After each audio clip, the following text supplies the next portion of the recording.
Hello everyone, સ્વાગત છે આપ સર્વેનું મારી યુટ્યુબ ચેનલ સ્ટડી પોઈન્ટમાં. વિડીયોને લાઇક કરો, શેર કરો અને ચેનલને સબસ્ક્રાઈબ કરો. નવા વિડીયોના નોટિફિકેશન માટે બેલ આઇકન દબાવો.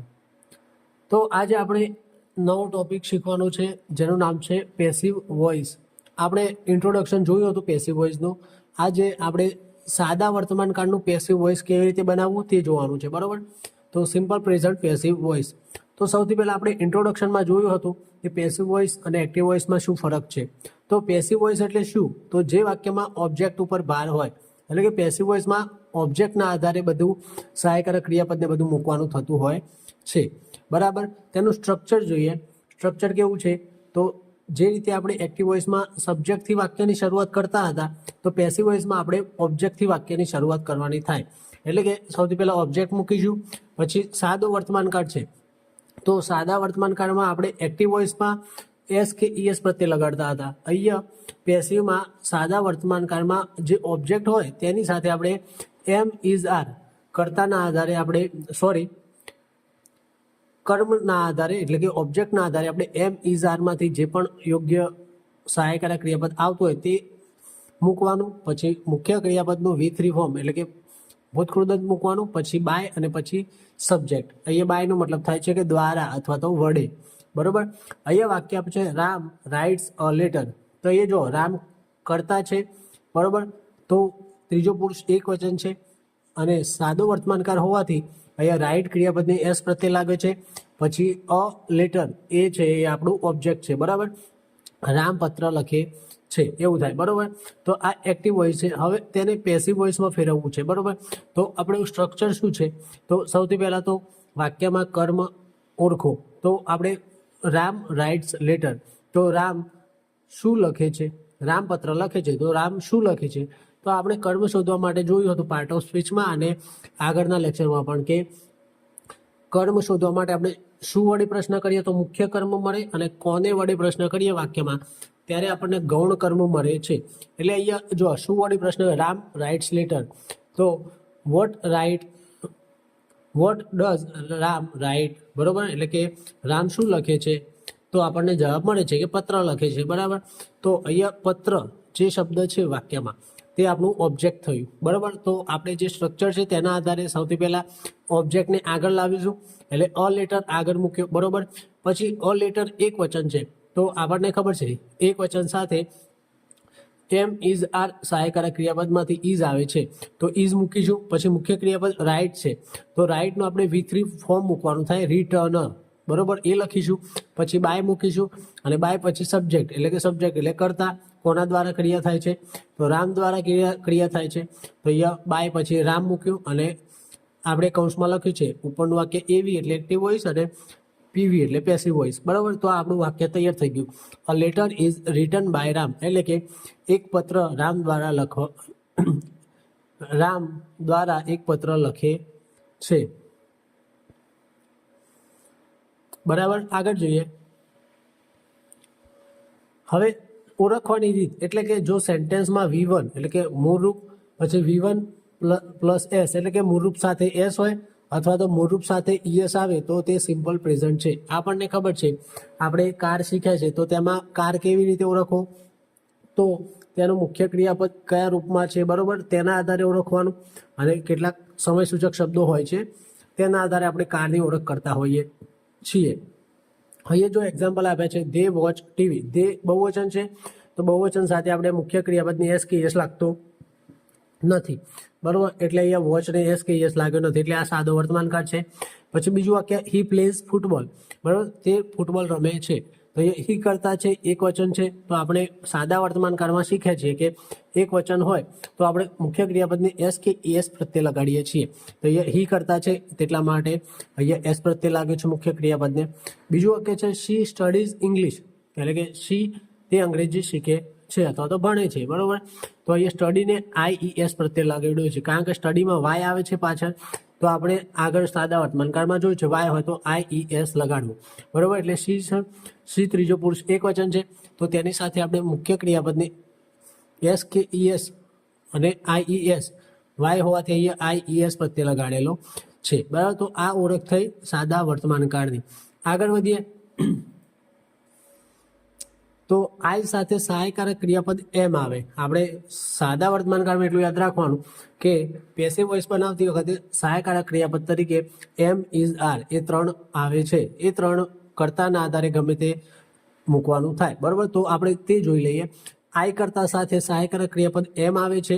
પછી વી, યુ, ધે અને પ્લુરલ નાઉન એટલે કે બહુવચન નામ હોય તો તેની સાથે સહાયકારક ક્રિયાપદ આર આવે છે. અને હી, શી, ઇટ અને સિંગ્યુલર નાઉન એકવચન નામ સાથે ઇઝ ક્રિયાપદ આવે છે. બરાબર, અહીંયા વાક્ય આપ્યું છે આઈ એમ રિસ્પેક્ટેડ એટલે કે રિસ્પેક્ટ એટલે સન્માન કરવું, એટલે કે મારું સન્માન કરવામાં આવે છે અથવા તો મને માન આપવામાં આવે છે. બરાબર, એ રીતે. પછી બીજું છે ધ વર્ક ઇઝ કમ્પ્લીટેડ એટલે કે કામ પૂર્ણ થઈ ગયું છે. બરાબર, કોણે કર્યું તે મહત્વનું નથી. બરાબર, અહીંયા તમે જો આ બધા પેસિવ જ વાક્ય રચના છે, કારણ કે જો આઈ કર્તા સાથે એમ મૂક્યો અને મુખ્ય ક્રિયાપદનું V3 ફોર્મ મૂકેલું છે. હવે તમે કહી શકો આઈ એમ રિસ્પેક્ટેડ બાય સમવન, એ રીતે લખી શકીએ, અથવા તો કોઈક દ્વારા મારું સન્માન કરવામાં આવ્યું, અથવા તો બાય IAS ઓફિસર, અથવા તો કંઈ પણ લખી શકીએ I am respected by an IAS officer, એ રીતે પણ લખી શકીએ. પરંતુ અહીંયા બાય પછી કરતા લખેલો નથી. બરાબર, એ જ રીતે બીજું વાક્ય છે ધ વર્ક ઇઝ કમ્પ્લીટેડ એટલે કે કામ પૂર્ણ થઈ ગયું છે. આપણે અહીંયા કરતા ઉમેરવો હોય તો ઉમેરી શકીએ કે the work is completed by me. બરાબર, અથવા તો અહીંયા કરતા ન લખીએ તો પણ ચાલી જાય. અહીંયા સમવન માની લો કે એ રીતે હોય કે સમવન કમ્પ્લીટ ધ વર્ક, તો the work is completed by someone, એ રીતે પણ લખી શકીએ છીએ. બરાબર, પછી ત્રીજું વાક્ય છે ધ બુક્સ આર રીડ એટલે કે પુસ્તકો વાંચવામાં આવે છે. બરાબર, કોના દ્વારા વાંચવા? લોકો દ્વારા, એટલે અહીંયા બાય પછી પીપલ લખેલું નથી. બરાબર, ખાલી એટલું લખેલું છે ધ બુક્સ આર રેડ એટલે કે પુસ્તકો વાંચવામાં આવે છે. તો અહીંયા જો ધ બુક્સ છે, બુકના પાછળ એસ લાગેલું છે, તે બહુવચન છે. તો તેના સાથે આપણે એમ, ઇઝ, આરમાંથી અહીંયા આપણે જોયું કે બહુવચન નામ હોય તો એમ, ઇઝ, આરમાંથી આર સહાયકારક ક્રિયાપદ આવે અને મુખ્ય ક્રિયાપદનું V3 ફોર્મ આવે. તો અહીંયા રીડ છે, તો તેનો સ્પેલિંગ તો રીડ જ થાય છે, પરંતુ તેનો ઉચ્ચાર V3 તરીકે રેડ થાય છે. એ ખાસ ધ્યાને લેવું. બરાબર, આગળ જોઈએ. અહીંયા આપણે આ કોષ્ટકમાં જોવાનું છે કે જેટલા કાર છે, બરાબર, તો તેના સાથે આપણે હેલ્પિંગ વર્બ તરીકે કયું સહાયકારક ક્રિયાપદ વાપરી શકીએ છીએ પેસિવ વોઇસમાં. બરાબર, તો સિમ્પલ પ્રેઝન્ટ ટેન્સ એટલે કે સાદો વર્તમાન કાળ, તો તેમાં જોયું આપણે એમ, ઇઝ, આર સહાયકારક ક્રિયાપદ વાપરીએ છીએ. પછી સિમ્પલ પાસ્ટ ટેન્સ એટલે કે સાદો ભૂતકાળ, તો તેમાં આપણે વોઝ અથવા તો વેરનો ઉપયોગ કરીએ છીએ. પછી સિમ્પલ ફ્યુચર ટેન્સ, પછી સિમ્પલ ફ્યુચર ટેન્સ એટલે કે સાદો ભવિષ્યકાળ, તો તેમાં વિલ અથવા તો શેલ પ્લસ બી સહાયકારક ક્રિયાપદ ઉપયોગ કરીએ છીએ. પછી છે પરફેક્ટ પ્રેઝન્ટ ટેન્સ, પરફેક્ટ એટલે કે પૂર્ણ વર્તમાન કાળ, તો પૂર્ણ વર્તમાન કાળમાં આપણે હેવ હેઝનો ઉપયોગ કરીએ છીએ. એક્ટિવ વોઇસમાં પણ આપણે હેવ હેઝનો ઉપયોગ કરતા હતા. બરાબર, પછી પરફેક્ટ પાસ્ટ ટેન્સ એટલે કે પૂર્ણ ભૂતકાળ, તો પૂર્ણ ભૂતકાળમાં આપણે હેડનો ઉપયોગ કરીએ છીએ પેસિવ વોઇસમાં. બરાબર, પરંતુ ખાસ યાદ રાખજો કે અહીંયા પૂર્ણ વર્તમાનકાળ, પૂર્ણ ભૂતકાળ અને પૂર્ણ ભવિષ્યકાળ, પછી અહીંયા હેવ હેઝ, હેડ, પછી આપણે બીન મૂકવાનું આવે છે. એક મિનિટ, તે હું એડ જ કરી દઉં.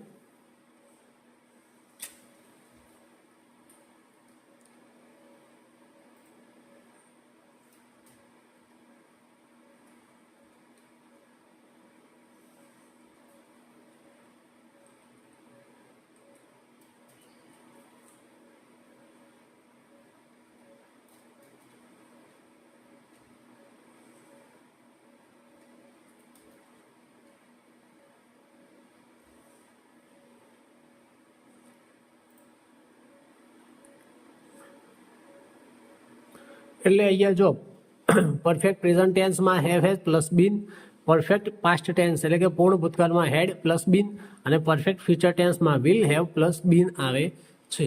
બરાબર, અહીં આપણે 6 કાળ લખ્યા છે: સાદો વર્તમાનકાળ, ભૂતકાળ, સાદો ભવિષ્યકાળ અને પૂર્ણ વર્તમાનકાળ, પૂર્ણ ભૂતકાળ અને પૂર્ણ ભવિષ્યકાળ. ચાલુ કાળમાં એ કેવો, જો ચાલુ વર્તમાનકાળ જોશો તો ચાલુ વર્તમાનકાળ, તો વર્તમાનકાળ આવે છે ત્યાં આપણે એમી જાર મૂકીશું. બરાબર, ત્યાં ખાલી ચાલુ વર્તમાનકાળ વચ્ચે બિંગ શબ્દ ઉમેરવાનું થાય છે. તે આપણે વાક્ય જોઈશું આગળ, તે કાર ત્યારે આપણે વધારે ડિટેલમાં જોઈશું. બરાબર, આગળ વધીએ તો જો અહીંયા વાક્ય આપેલા છે એક્ટિવોમાંથી પેસિવ બનાવેલા. તો ધ ટીચર ટીચીસ ઇંગ્લિશ, બરાબર, શિક્ષક અંગ્રેજી શીખવે છે. બરાબર, તો અહીંયા જો એવી એટલે કે એક્ટિવ વોઇસ, તો અહીંયા જો તમારે સૌથી પહેલાં કર્મ ઓળખવાનું પેસિવ બનાવવા માટે, બરાબર. તો અહીંયા જો ટીચર ટીચિસ ઇંગ્લિશ, ટીચર એટલે શિક્ષક અંગ્રેજી શીખવે છે, બરાબર. તો અહીંયા ટીચર શું કરે છે, શીખવાડે છે, શું પણ અંગ્રેજી. તો આપણને શું વડે પ્રશ્ન કરવાથી કર્મ મળ્યું અંગ્રેજી, એટલે કે અંગ્રેજી શબ્દ મળ્યો, તો અંગ્રેજી ઓબ્જેક્ટ થયું. તો તેને ઓબ્જેક્ટને આપણે આગળ લાવીશું, એટલે કે ઇંગ્લિશ આગળ લાવ્યા. પછી ઇંગ્લિશ એક વચન છે, બરાબર. તેથી તેની સાથે એમ ઇઝ આર સાદો વર્તમાનકાર હોવાથી એમ ઇઝ આરમાંથી ઇઝ સહાયકારક ક્રિયાપદ મૂક્યું. ટીચનું આપણે V3 ફોર્મ ટોટ મૂક્યું, પછી બાય મૂક્યું, અને બાય પછી કરતા જે હતો, કરતા શું હતો, ધ ટીચર. કોણ ક્રિયા કરતું હતું, ટીચર. તો એ બાય પછી ધ ટીચર મૂકીને આપણે પેસિવ બનાવેલું છે. બીજું વાક્ય છે શી ક્લીન્સ ધ રૂમ. તો એ શી એટલે કે તે, ક્લીન એટલે સાફ કરવું, અને ધ રૂમ એટલે કે રૂમ. તો તે રૂમ સાફ કરે છે, બરાબર. તો અહીંયા તે શું કરે છે, સાફ કરે છે, બરાબર. તો અહીંયા તે શું સાફ કરે છે, બરાબર. તે શું કરે છે, તો તે રૂમ સાફ કરે છે, બરાબર. તો અહીંયા શું સાફ કરવાની વાત છે, રૂમ, બરાબર. તો અહીંયા રૂમ છે તે આપણું ઓબ્જેક્ટ થશે, એટલે કે ધ રૂમ આગળ લાવ્યું. પછી ધ રૂમ એક વચન છે એટલા માટે આપણે સહાયકારક ક્રિયાપદ ઇઝ મૂકીશું. પછી ક્લીન છે તેનું V3 ફોર્મ ક્લીન્ડ થાય, એટલે કે ઈડી પ્રત્યય લગાવ્યો. પછી બાય અને શીનું આપણે હર કરેલું છે, બરાબર. જો અહીંયા ઉપરના વાક્યમાં ધ ટીચર હતું તો ટીચર સેમ મૂક્યું, પરંતુ અહીંયા જો શી છે તો શીનું આપણે હર કર્યું. એટલે એટલું યાદ રાખવાનું કે અહીંયા એક્ટિવ વોઇસમાં જ્યારે કર્તા તરીકે સર્વનામ આપેલું હોય, બરાબર, તો પેસિવ વોઇસમાં તે સર્વનામ કર્તા વિભક્તિ. એટલે એટલું યાદ રાખવાનું કે જો અહીંયા શી ક્લીન્સ ધ રૂમ, બરાબર. તો અહીંયા શી સર્વનામ આપેલું છે એક્ટિવ વોઇસમાં, બરાબર. તો જ્યારે એક્ટિવ વોઇસમાં કર્તા તરીકે સર્વનામ આપેલું હોય ત્યારે તેનું પેસિવ કરતી વખતે તેનું કર્તા વિભક્તિમાંથી કર્મ વિભક્તિમાં ફેરવવામાં આવે છે. એટલે એ શીનું આપણે હર કરેલું છે. આપણે આગળ ઇન્ટ્રોડક્શનવાળા લેક્ચરમાં જોયું હતું કે હી હોય તો હિમ થાય, ઈટ હોય તો ઈટ થાય, ધે હોય તો ધેમ થાય, એ રીતે. તો એ ખાસ ધ્યાન રાખવાનું. અને જો કોઈ નામ આપેલું હોય, રવિ હોય કે ગાંધીજી હોય કે આ રીતે ધ ટીચર હોય કે કોઈ પણ હોય, તો તે નામ સેમ એમનું એ મૂકીએ છીએ. અને સર્વનામ હોય તો તેની કર્તા વિભક્તિમાંથી કર્મ વિભક્તિ મૂકીએ છીએ, બરાબર. પછી people celebrated the independence day with great enthusiasm across the country, બરાબર. એટલે કે પીપલ એટલે લોકો, સેલિબ્રેટ એટલે ઉજવવું, ધ ઇન્ડિપેન્ડન્સ ડે એટલે કે સ્વાતંત્ર્ય દિવસ, વિથ ગ્રેટ એન્થુસિયાઝમ એટલે કે ગ્રેટ એટલે કે ઉત્સાહ, કેવો એન્થુઝિયાઝમ એટલે કે ઉત્સાહ, કેવો જોરદાર ઉત્સાહથી એક્રોસ ધ કન્ટ્રી એટલે કે પૂરા દેશભરમાં, બરાબર. તો અહીંયા તમારે આ વાક્યમાં કર્મ શોધવાનું. તમે પ્રશ્ન થશે કે વાક્ય લાંબુ છે, પરંતુ તમારે આ રીતે ટુકડા કરવાના. આમાંથી તમે અમુક શબ્દોનો ગુજરાતી આવડતો, પીપલ એટલે લોકો, સેલિબ્રેટ, અમુક ઇન્ડિપેન્ડન્સ ડે, એવા શબ્દો તો ખબર પડે ને. તેના આધારે આપણે થોડું કાચું પાકું ગુજરાતી કરવાનું કે પીપલની વાત છે, લોકો સેલિબ્રેટ એટલે કે ઉજવવાની વાત છે, ઇન્ડિપેન્ડન્સ ડે એટલે કે સ્વતંત્રતા દિવસ. તો લોકો શું આ એન્થુસિયાઝમ એ બધું ખબર ના પડે તો એક સમય માટે ચાલી જશે, પણ આ અમુક શબ્દો ખબર પડે કે જેનું ગુજરાતી આપણને ખબર હોય તો કાચું પાકું ગુજરાતી કરો તો પણ તમને કર્મ મળી જશે, બરાબર. તો લોકો શું ઉજવે છે, બરાબર, તો ઇન્ડિપેન્ડન્સ ડે એટલે કે સ્વાતંત્ર્ય દિવસ.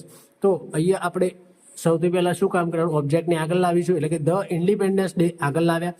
તો ધ ઇન્ડિપેન્ડન્સ ડે પછી સ્વાતંત્ર્ય દિવસ, તો તે એક જ હોય, બરાબર, એક વચન છે. તો અહીંયા ડે છે તો તેના આધારે આપણે ઇઝ મૂક્યું. પછી અહીંયા ક્રિયાપદ શું છે, ક્રિયાપદ છે સેલિબ્રેટ એટલે કે ઉજવણી કરવી, બરાબર. તો અહીંયા સેલિબ્રેટ છે તો તેનું સેલિબ્રેટેડ કર્યું છે, બરાબર. આટલું પતી ગયું. પછી આ જે વધારાનો શબ્દો છે વિથ ગ્રેટ એન્થુસિયાઝમ એટલે કે એક ગ્રેટ ઉત્સાહ, ખૂબ જોરથી ઉત્સાહ સાથે, બરાબર, એક્રોસ ધ કન્ટ્રી એટલે કે દેશભરમાં, બાય પીપલ કોના દ્વારા ઉજવવામાં આવે છે, પીપલ દ્વારા. અહીંયા આગળ પીપલ હતું તો આપણે પીપલ મૂક્યું છે. ખાસ યાદ રાખવાનું કે પીપલ છે તેમાં એસ લગાડતો નથી. પીપલ છે તેનો મતલબ થાય છે લોકો, અને તે બહુવચનમાં હોય છે.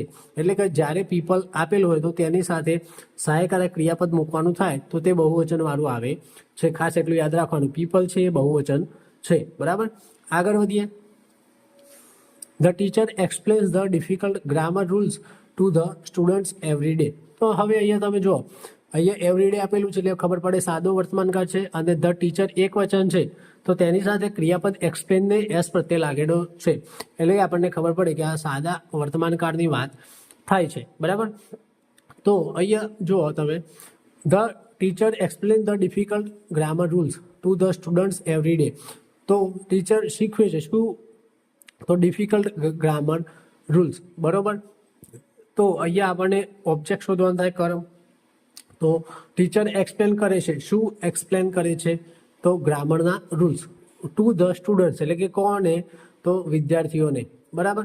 તો અહીંયા તમે જોઈ શકો છો, આપણે કર્મ સૌથી પહેલાં આગળ લાવીશું. તો કર્મ શું છે? ગ્રામર રૂલ્સ એટલું નથી, આ આખું કર્મ કહેવાય, ધ ડિફિકલ્ટ ગ્રામર રૂલ્સ. બરાબર. તો કર્મ આગળ લાવ્યા, ધ ડિફિકલ્ટ ગ્રામર રૂલ્સ. બરાબર. હવે રૂલ્સ છે જો અહીંયા એસ પ્રત્યે લાગેલું છે એટલે કે બહુવચન છે.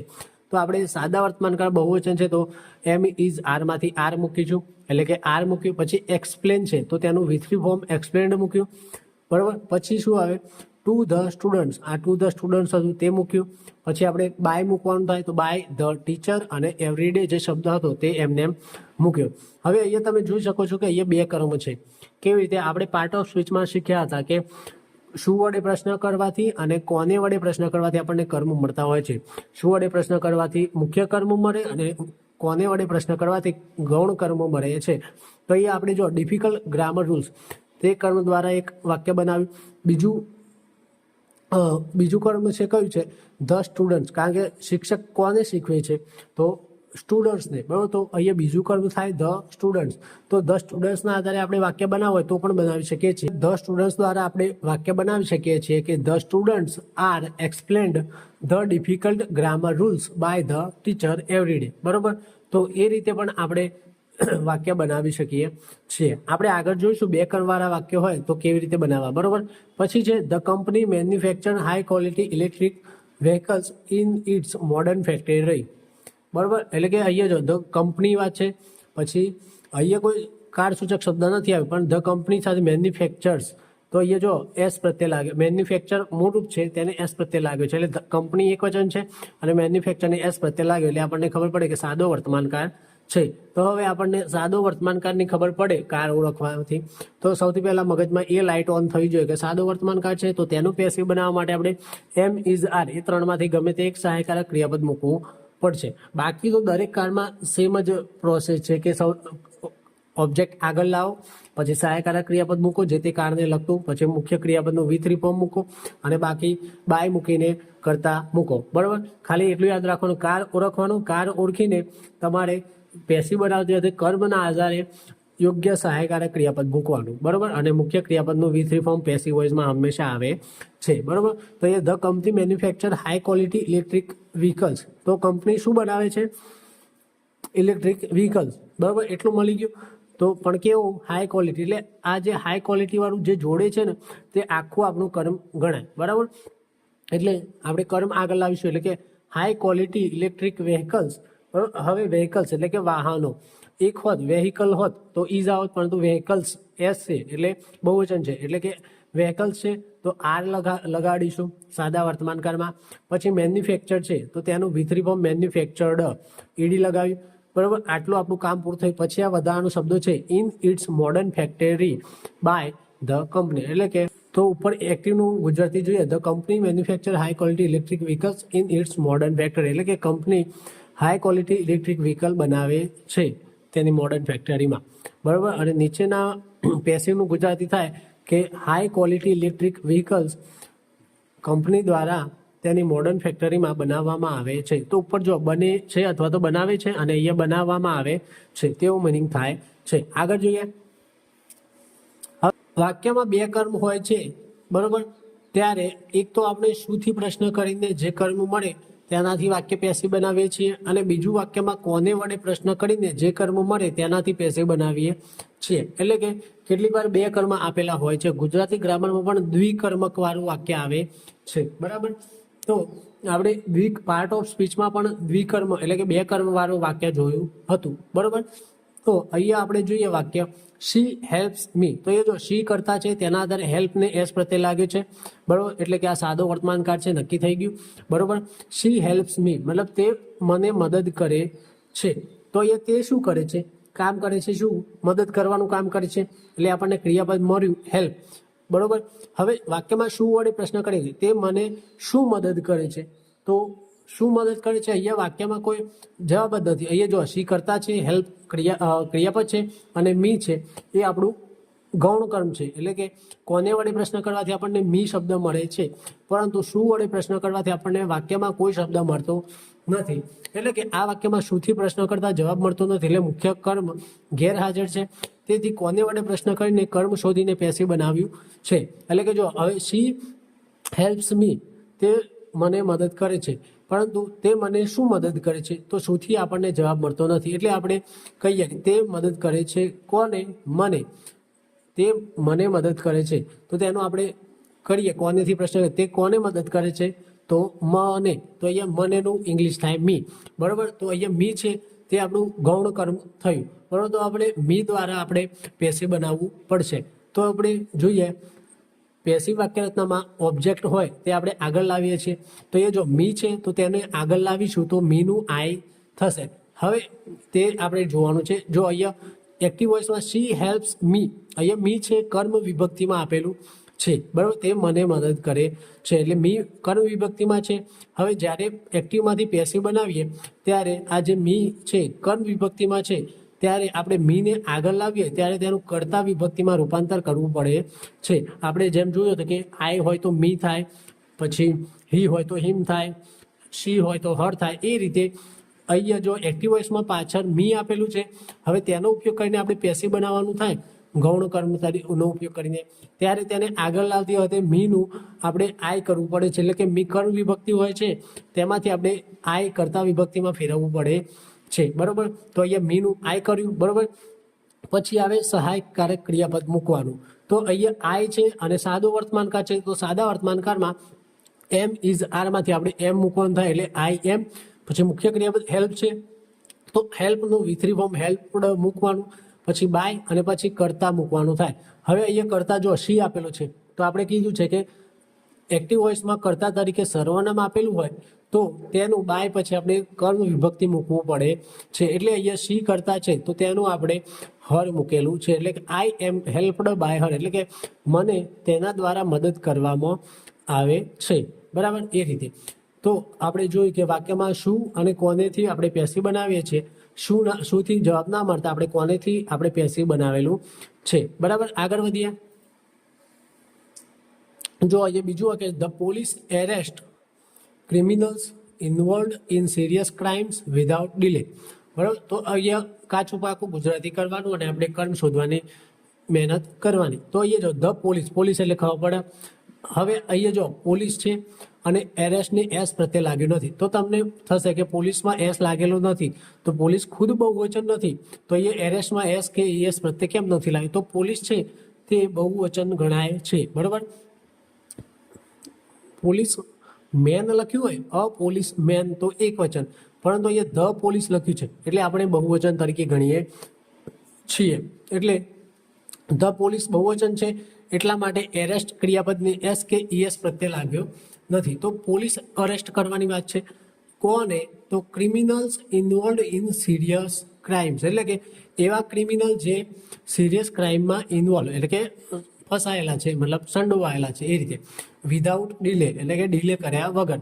તો આપણને અહીંયા જો પોલીસ શું કરે છે, એરેસ્ટ કરે છે, બરાબર, પરંતુ કોને, તો અહીંયા જો કોનેથી પ્રશ્ન કરીએ છીએ તો આપણને જવાબ મળે છે ક્રિમિનલ્સને, બરાબર. એવા ક્રિમિનલ જે સિરિયસ ક્રાઇમમાં ઇન્વોલ્વ છે, બરાબર. તો આપણે અહીંયા શુંથી પ્રશ્ન કરતા જવાબ મળતો નથી. પોલીસ એરેસ્ટ શું કરે છે તે યોગ્ય લાગતું નથી, પરંતુ પોલીસ એરેસ્ટ કોને કરે છે એ રીતે આપણે જવાબ મળે છે, તો ક્રિમિનલ્સને. તો આપણને અહીંયા ઓબ્જેક્ટ મળ્યું criminals involve in serious crime, તો તે આખો શબ્દ આપણા માટે કર્મ બનશે. તો અહીંયા આપણે સૌથી પહેલા કર્મ આગળ લાવીશું, એટલે criminals involve in serious crimes. હવે એ જો સિરિયસ ક્રાઇમ્સ છે, ક્રાઇમ્સ એ બહુવચન છે અને ક્રિમિનલ્સ પણ બહુવચન છે. અહીંયા જે આરે મૂકેલું છે આ ક્રાઇમ્સના આધારે મૂકેલું નથી.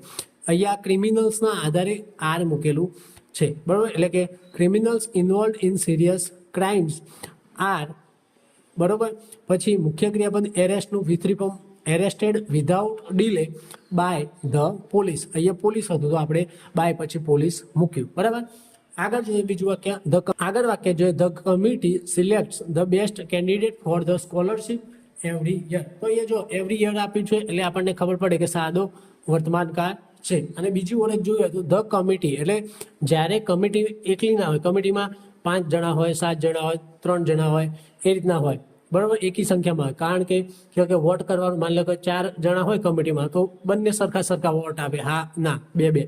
એટલે કમિટી હોય ત્યારે આપણે એકી સંખ્યામાં જ સભ્ય હોય છે, 3 હોય, 5 હોય, 7 હોય, એ રીતે. તો જ્યારે કમિટી સિલેક્ટ કરવાની વાત થાય એટલે બધા સમૂહમાં એક ડિસિઝન લેવાની વાત હોય ત્યારે કમિટી એક વચન તરીકે વપરાય છે. એટલા માટે કમિટી સિલેક્ટ કરે છે તો કોઈ 5 જણાની પેનલ હોય તેમાંથી એક વ્યક્તિ તો સિલેક્ટ ના કરે, બધા ભેગા મળીને નક્કી કરીને પછી સિલેક્ટ કરે. એટલા માટે ધ કમિટી એક વચન તરીકે છે એટલે સિલેક્ટને એસ પ્રત્યે લાગેલો છે. અને બીજું અહીંયા એવરી યર આપ્યું છે તેના પરથી ખબર પડે કે સાદો વર્તમાન કાળ છે, બરાબર. તો હવે સાદો વર્તમાન કાળની લાઈટ થઈ ગઈ તો પછી આપણે શોધવાનું છે કર્મ, બરાબર. તો અહીંયા ધ કમિટી સિલેક્ટ કરે છે, શું સિલેક્ટ કરે છે? કેન્ડિડેટ, બરાબર.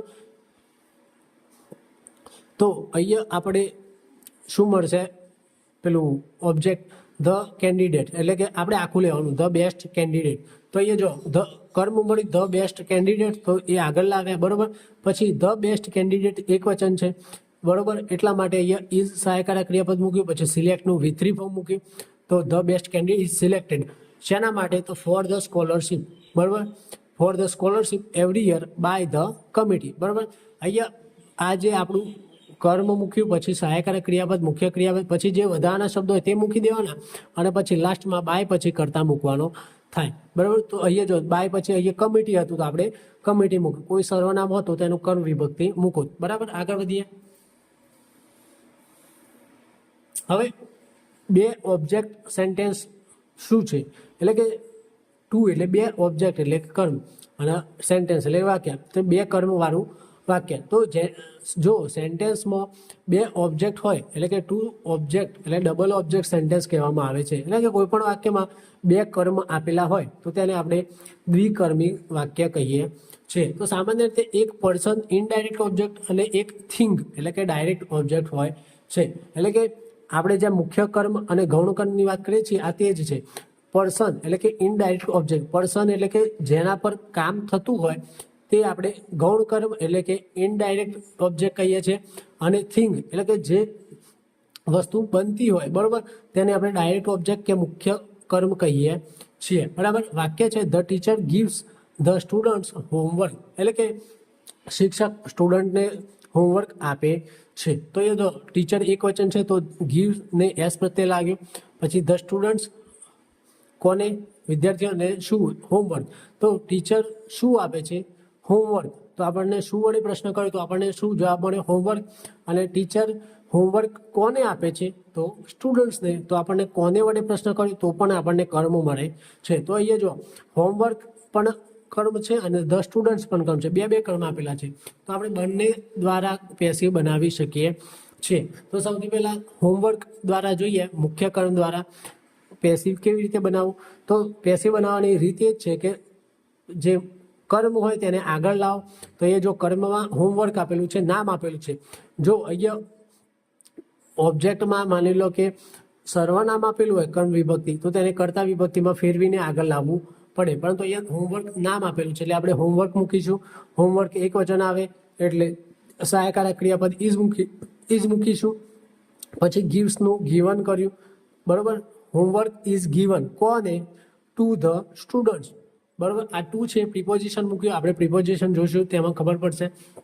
તો homework is given to the students by the teacher. તો આ જો પેસિવ વોઇસ બન્યું 1 નંબરનું, એટલે કે આપણે થિંક ડાયરેક્ટ ઓબ્જેક્ટનો ઉપયોગ કરીને પેસિવ બનાવેલું છે. હવે બીજું વાક્ય જોઈએ, the students are given homework by the teacher. તો આ પેસિવ 2 બન્યું, એટલે કે ઉપરના વાક્યમાં આપણે હોમવર્કનો ઉપયોગ કરીને પેસિવ બનાવ્યું, નીચેના વાક્યમાં ધ સ્ટુડન્ટ્સ એટલે કે કોને વડે પ્રશ્ન કરવાથી જે શબ્દ મળ્યો, બીજું કર્મ મળ્યું, તેના દ્વારા આપણે પેસિવ બનાવ્યું. તો જો પેસિવ 1 અને પેસિવ 2 બંને સાચા છે. હવે તમારે ઓપ્શનમાં બંને હોય તો બંને સિલેક્ટ કરવાનો થાય એવો ઓપ્શન આપેલો હશે, અથવા તો કેટલીક વાર પેસિવ 1 ફોર્મમાં આપ્યું હોય અથવા તો પેસિવ 2ના ફોર્મમાં પણ આપેલું હોય. તો તમે ઉપર જોઈ શકો છો પહેલા વાક્યમાં હોમવર્ક ઇઝ આવ્યું છે અને ધ સ્ટુડન્ટ્સ બહુવચન છે એટલે ધ સ્ટુડન્ટ્સ આર ગીવન છે. એટલે જો હોમવર્ક એક વચન છે એટલે ઇઝ મૂક્યું, ધ સ્ટુડન્ટ્સ બહુવચન છે એટલે આપણે આર મૂકેલું છે. બરાબર, આગળ જોઈએ. બીજા વાક્ય છે my father bias me a bicycle એટલે મારા પિતા મને બાયસિકલ એટલે સાયકલ ખરીદી આપે છે. બરાબર, તો અહીંયા જો તમે માય ફાધર બાય એટલે ખરીદવું, શું ખરીદે છે? બાયસિકલ એટલે કે સાયકલ, અને કોને? તો મને. એટલે શું અને કોનેથી પ્રશ્ન કરતા આપણને બંને જવાબ મળે છે. એટલા માટે અહીંયા 2 કર્મ આપેલા છે તો આપણે 2 કર્મથી વાક્ય બનાવીશું. તો સૌથી પહેલા આપણે ગૌણ કર્મનો ઉપયોગ કરેલો છે. જો અહીંયા કોને એટલે કે મને, બરોબર, એટલે કે મી છે તો મી દ્વારા ઉપયોગ કરીને પેસિવ બનાવે તો મીને આપણે આગળ લાવીએ તો અહીંયા મી કર્મ વિભક્તિ છે તો તેને કર્તા વિભક્તિમાં ફેરવવું પડે એટલે મીને આગળ લાવે તો આઈ થઈ ગયું. બરોબર, પછી એમ ઇઝ આર સાદો વર્તમાનકાળ છે તો એમ ઇઝ આરમાંથી આપણે આઈ સાથે એમ મૂકીશું. પછી બાયનું V3 ફોર્મ બોટ મૂકે એટલે I am bought a bicycle by my father એટલે કે મને મારા પિતા દ્વારા બાયસિકલ સાયકલ ખરીદી આપવામાં આવી. બરાબર, તો અહીંયા આપણે પેસિવ 1 જોયું. હવે પેસિવ 2 જોઈએ. અહીંયા આપણે પહેલા વાક્યમાં કોને એટલે કે મી દ્વારા મીનું આઈ કરીને આપણે પેસિવ બનાવ્યું. હવે બીજા વાક્યમાં શું ખરીદી આપે છે? તો બાયસિકલ. તો અ બાયસિકલ સાયકલ એક વચન છે એટલે ઇઝ મૂક્યું. પછી bicycle is boat V3 form boat મૂક્યું. પછી ફોર મી અહીંયા બાય મી હતું, અહીંયા કોના માટે? તો મારા માટે. તો અહીંયા માટે આપણે ફોર પ્રિપોઝિશન મૂક્યું છે.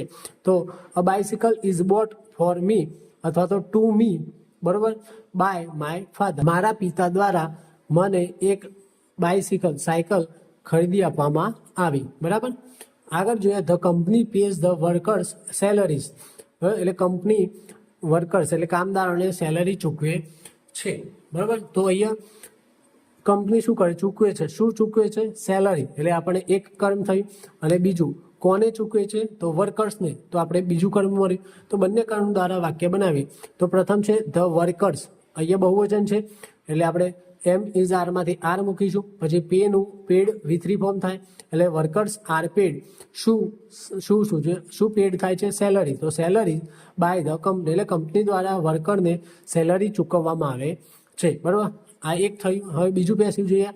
આપણે કોને વડે પ્રશ્ન કરીને પેસિવ બનાવ્યું. હવે બીજું વાક્ય છે શું વડે પ્રશ્ન કરીને પેસિવ બનાવીએ. બરાબર, તો શુંથી પ્રશ્ન કરતી આપણને સેલરી શબ્દ મળે છે એટલે કે સેલરીઝ. તો અહીંયા સેલરીઝ બહુવચન છે એટલે આપણે આર મૂકીશું એટલે salaries are paid to the workers. કોને? વર્કર્સને. એટલે આપણે કોને માટે કોઈને આપવાની વાત છે એટલે અહીંયા ટુ વડે પ્રિપોઝિશન વડે વાક્ય જોડીએ છીએ એટલે કે salaries are paid to the workers by the company એટલે કે પગાર છે એ વર્કર્સને કંપની દ્વારા ચૂકવવામાં આવે છે. આગળ વધીએ.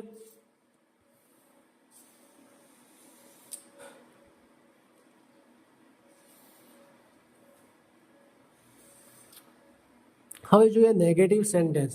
તો આપણે એક્ટિવ વોઇસમાં નેગેટિવ બનાવતા વખતે જોયું હતું કે સબ્જેક્ટ, પછી ડુ ડઝ, પછી નોટ અને મુખ્ય ક્રિયાપદનું V1 અને ઓબ્જેક્ટ મૂકતા હતા. એટલે કે આપણે નકાર પ્રશ્નાર્થ બનાવતી વખતે મુખ્ય ક્રિયાપદ છે એ મૂળરૂપ V1માં મૂકતા હતા એક્ટિવ વોઇસમાં. અહીંયા તમે વાક્ય જોઈ શકો he does not write a letter.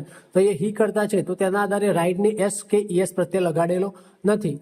કારણ કે અહીંયા નકાર વાક્ય છે, નકાર વાક્યમાં અહીંયા ડઝ મૂકેલું છે એટલા માટે અહીંયા મુખ્ય ક્રિયાપદ V1માં મૂકેલું છે એક્ટિવ વોઇસમાં. હવે તેનું આપણે પેસિવ બનાવવાનું થાય તો કેવી રીતે કરીશું? એક્ટિવ વોઇસમાં સાદા વર્તમાનકાળમાં નેગેટિવ બનાવવા માટે આપણે ડુ ડઝનો ઉપયોગ કરતા હતા એ રીતે પેસિવ વોઇસમાં આપણે એમ ઇઝ આરનો ઉપયોગ કરવાનો છે અને વચ્ચે નોટ મૂકતા હતા તે નોટ મૂકવાનું.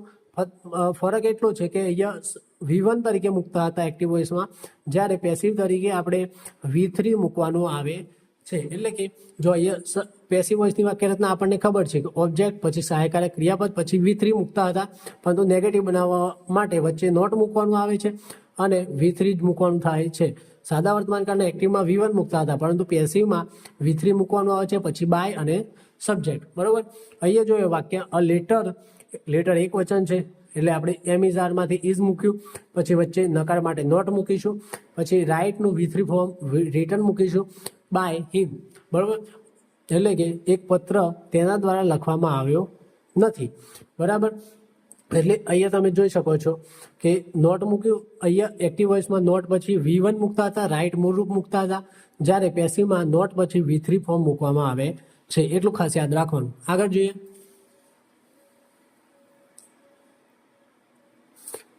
જો અહીંયા બીજા વાક્યો આપેલા છે. The students do not solve the problems, એટલે કે વિદ્યાર્થીઓ પ્રોબ્લેમ સોલ્વ કરતા નથી. બરોબર. તો એ જો ધ સ્ટુડન્ટ્સ બહુવચન છે તો આપણે ડુ મૂક્યું, પછી નોટ મૂક્યું અને સોલ્વ છે એ મૂળ રૂપમાં મૂકેલું છે. તો અહીંયા સ્ટુડન્ટ શું સોલ્વ કરતા નથી? તો પ્રોબ્લેમ્સ. તો આપણે કર્મ છે પ્રોબ્લેમ્સ, તો ધ પ્રોબ્લેમ્સ આગળ લાવ્યા. પ્રોબ્લેમ્સ બહુવચન છે એટલે આપણે આર મૂક્યું. બરાબર. પછી આર પછી મુખ્ય ક્રિયાપદ V3 ના આગળ, એટલે કે સહાયકારક ક્રિયાપદ આર અને સોલ્વડ મુખ્ય ક્રિયાપદની વચ્ચે નોટ મૂકીશું, પછી સોલ્વનું V3 ફોર્મ સોલ્વડ મૂક્યું બાય પછી કરતા ધ સ્ટુડન્ટ્સ, એટલે કે પ્રોબ્લેમ્સ વિદ્યાર્થીઓ દ્વારા સોલ્વ કરવામાં આવતી નથી. બરાબર. પછી ત્રીજું વાક્ય છે she does not send me letters, એટલે કે તે મને પત્રો મોકલતી નથી. બરાબર. તો એ જો અહીંયા પણ બે કર્મ આપેલા છે. તો સૌથી પહેલા તે મને શું નથી મોકલતી? તો પત્રો. અને કોને? તો મને. એટલે અહીંયા જો મી અને લેટર્સ બંને ઓબ્જેક્ટ આપેલા છે. બરાબર. તો આપણે બંને દ્વારા નકાર પેસિવ બનાવીએ. બરાબર. સૌથી પહેલા આ મીનું આઈ કરવું પડે આગળ લાવે, કર્મ વિભક્તિમાંથી કર્તા વિભક્તિ ફેરવવી પડે આગળ લાવવા માટે. બરાબર. તો મીનું આઈ કર્યું એટલે કે આઈ, પછી એમ ઇઝારમાંથી એમ મૂક્યું, પછી નોટ મૂકીશું, પછી આપણે અહીંયા સહાયકારક ક્રિયાપદ અને સેન્ડનું V3 ફોર્મ થાય સેન્ટ. બરોબર. ડી કાઢીને ટી લગાવવાનું ખાલી. તો I am not sent letters by her, એટલે કે મને તેના દ્વારા પત્ર મોકલવામાં આવતા નથી. બરોબર. આ એક પેસિવ થયું. હવે આપણે લેટર્સનો ઉપયોગ કરીને બીજું પેસિવ બનાવવાનું છે. તો લેટર્સ બીજું કર્મ છે. તો લેટર્સ બહુવચન છે, તો બહુવચન હોવાથી એમ ઇઝ આરમાંથી આપણે આર મૂકીશું, પછી નોટ મૂકીશું અને V3 ફોર્મ એટલે કે સેન્ટ મૂકીશું. પછી કોને? તો મને. તો મને દર્શાવવા માટે અહીંયા પ્રિપોઝિશન ટુ મૂક્યું છે, એટલે કે letters are not sent to me by શીનું છે, શીને આપણે હર કરેલું છે. એટલે ખાસ યાદ રાખવાનું કે એક્ટિવ વોઇસમાં કર્તા તરીકે સર્વનામ આપ્યું હોય તો પેસિવ વોઇસમાં બાય પછી તેનું કર્મ વિભક્તિ મૂકવામાં આવે છે, એટલે શીનું આપણે હર મૂકેલું છે. આગળ વધીએ. ઇન્ટ્રોગેટિવ સેન્ટેન્સ એટલે કે ઇન્ટ્રોગેટિવ એટલે કે પ્રશ્નાર્થ વાક્ય. આપણે સાદા વર્તમાનકાળમાં પ્રશ્નાર્થ નકાર બધા જોયા હતા, તો અહીંયા પણ જોવાના છે. તો સાદા વર્તમાનકાળમાં આપણે પ્રશ્નાર્થ બનાવવા માટે ડુ ડઝનો ઉપયોગ કરતા હતા અને ડુ ડઝથી વાક્યની શરૂઆત કરતા હતા. ડુ ડઝથી આપણે પ્રશ્નાર્થ બનાવતા તો તેનો જવાબ આપણને હા અથવા તો નામાં મળે છે. એ જ રીતે અહીંયા વાક્ય રચના જુઓ. ડુ અથવા તો ડઝ પ્લસ સબ્જેક્ટ પ્લસ મુખ્ય ક્રિયાપદનો V1 અને ઓબ્જેક્ટ અને પ્રશ્નાર્થ ચિહ્ન, એટલે પ્રશ્નાર્થ વાક્યની રચના આ હતી. બરાબર. Does Ram right a letter, એટલે કે શું રામ પત્ર લખે છે? તો એ ડઝ છે, રામના આધારે આપણે ડઝ મૂક્યું, પછી મુખ્ય ક્રિયાપદનું V1 મૂક્યું અને ઓબ્જેક્ટ અ લેટર ઓબ્જેક્ટ મૂકેલું છે. બરાબર. હવે તેનું પેસિવ કરવાનું હોય તો જે રીતે આપણે એક્ટિવ વોઇસમાં સહાયકારક ક્રિયાપદ તરીકે પ્રશ્નાર્થ તરીકે ડુ ડઝ મૂકતા હતા, એ રીતે પેસિવ વોઇસમાં એટલે એક્ટિવ વોઇસમાં આપણે પ્રશ્નાર્થ બનાવવા માટે ડુ ડઝ સહાયકારક ક્રિયાપદનો ઉપયોગ કરતા હતા. તે રીતે પેસિવ વોઇસમાં આપણે સહાયકારક ક્રિયાપદ તરીકે એમ ઇઝ આરનો ઉપયોગ કરવાનો છે. બરાબર. જે રીતે નોટમાં નકાર બનાવવા માટે એમ ઇઝ આરનો ઉપયોગ કર્યો પેસિવ વોઇસમાં, એ રીતે પ્રશ્નાર્થ બનાવવા માટે પેસિવ વોઇસમાં એમ ઇઝ આરનો ઉપયોગ કરીશું. તો અહીંયા વાક્ય જોઈએ. આ ઉપર વાક્ય આપ્યું છે does Ram right a letter, એટલે કે શું રામ પત્ર લખે છે? તો અહીંયા જો શું લખવાની વાત છે?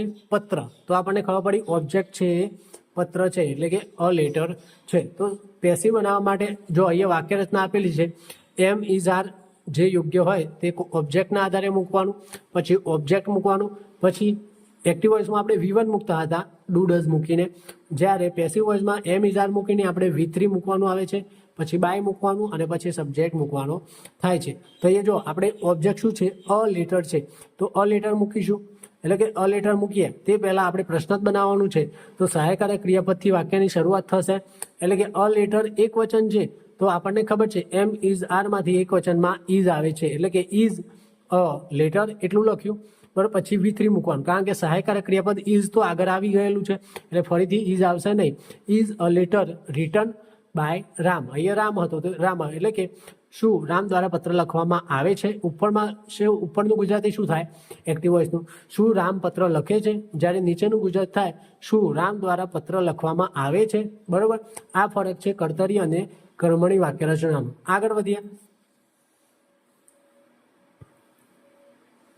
જો અહીંયા બીજા વાક્ય આપે છે, does your father buy you bicycle. એટલે કે શું તારા પિતા તને બાયસિકલ ખરીદી આપે છે. બરોબર, તો અહીંયા બે કર્મ આપેલા છે. તો એક તો શું એટલે કે બાયસિકલ એ કર્મ થયું, બીજું કર્મ થયું તને, એટલે કોને, તને, એટલે અહીંયા યુ છે તે પણ અહીંયા કર્મ થયું. બરાબર, એટલે યુ અને અ બાયસિકલ તે બંને કર્મ દ્વારા આપણે વાક્ય બનાવીએ. બરાબર, તો સૌથી પહેલા જો યુ દ્વારા બનાવીએ. અહીંયા આપણને ખબર છે યુનું કર્તા વિભક્તિ કર્મ વિભક્તિ સેમ જ થાય છે. બરાબર, એટલે કે આપણે યુને અહીંયા યુ કર્મ વિભક્તિ તરીકે છે તેને આપણે ઓબ્જેક્ટ તરીકે આગળ લાવીશું તો પણ યુ રહેશે.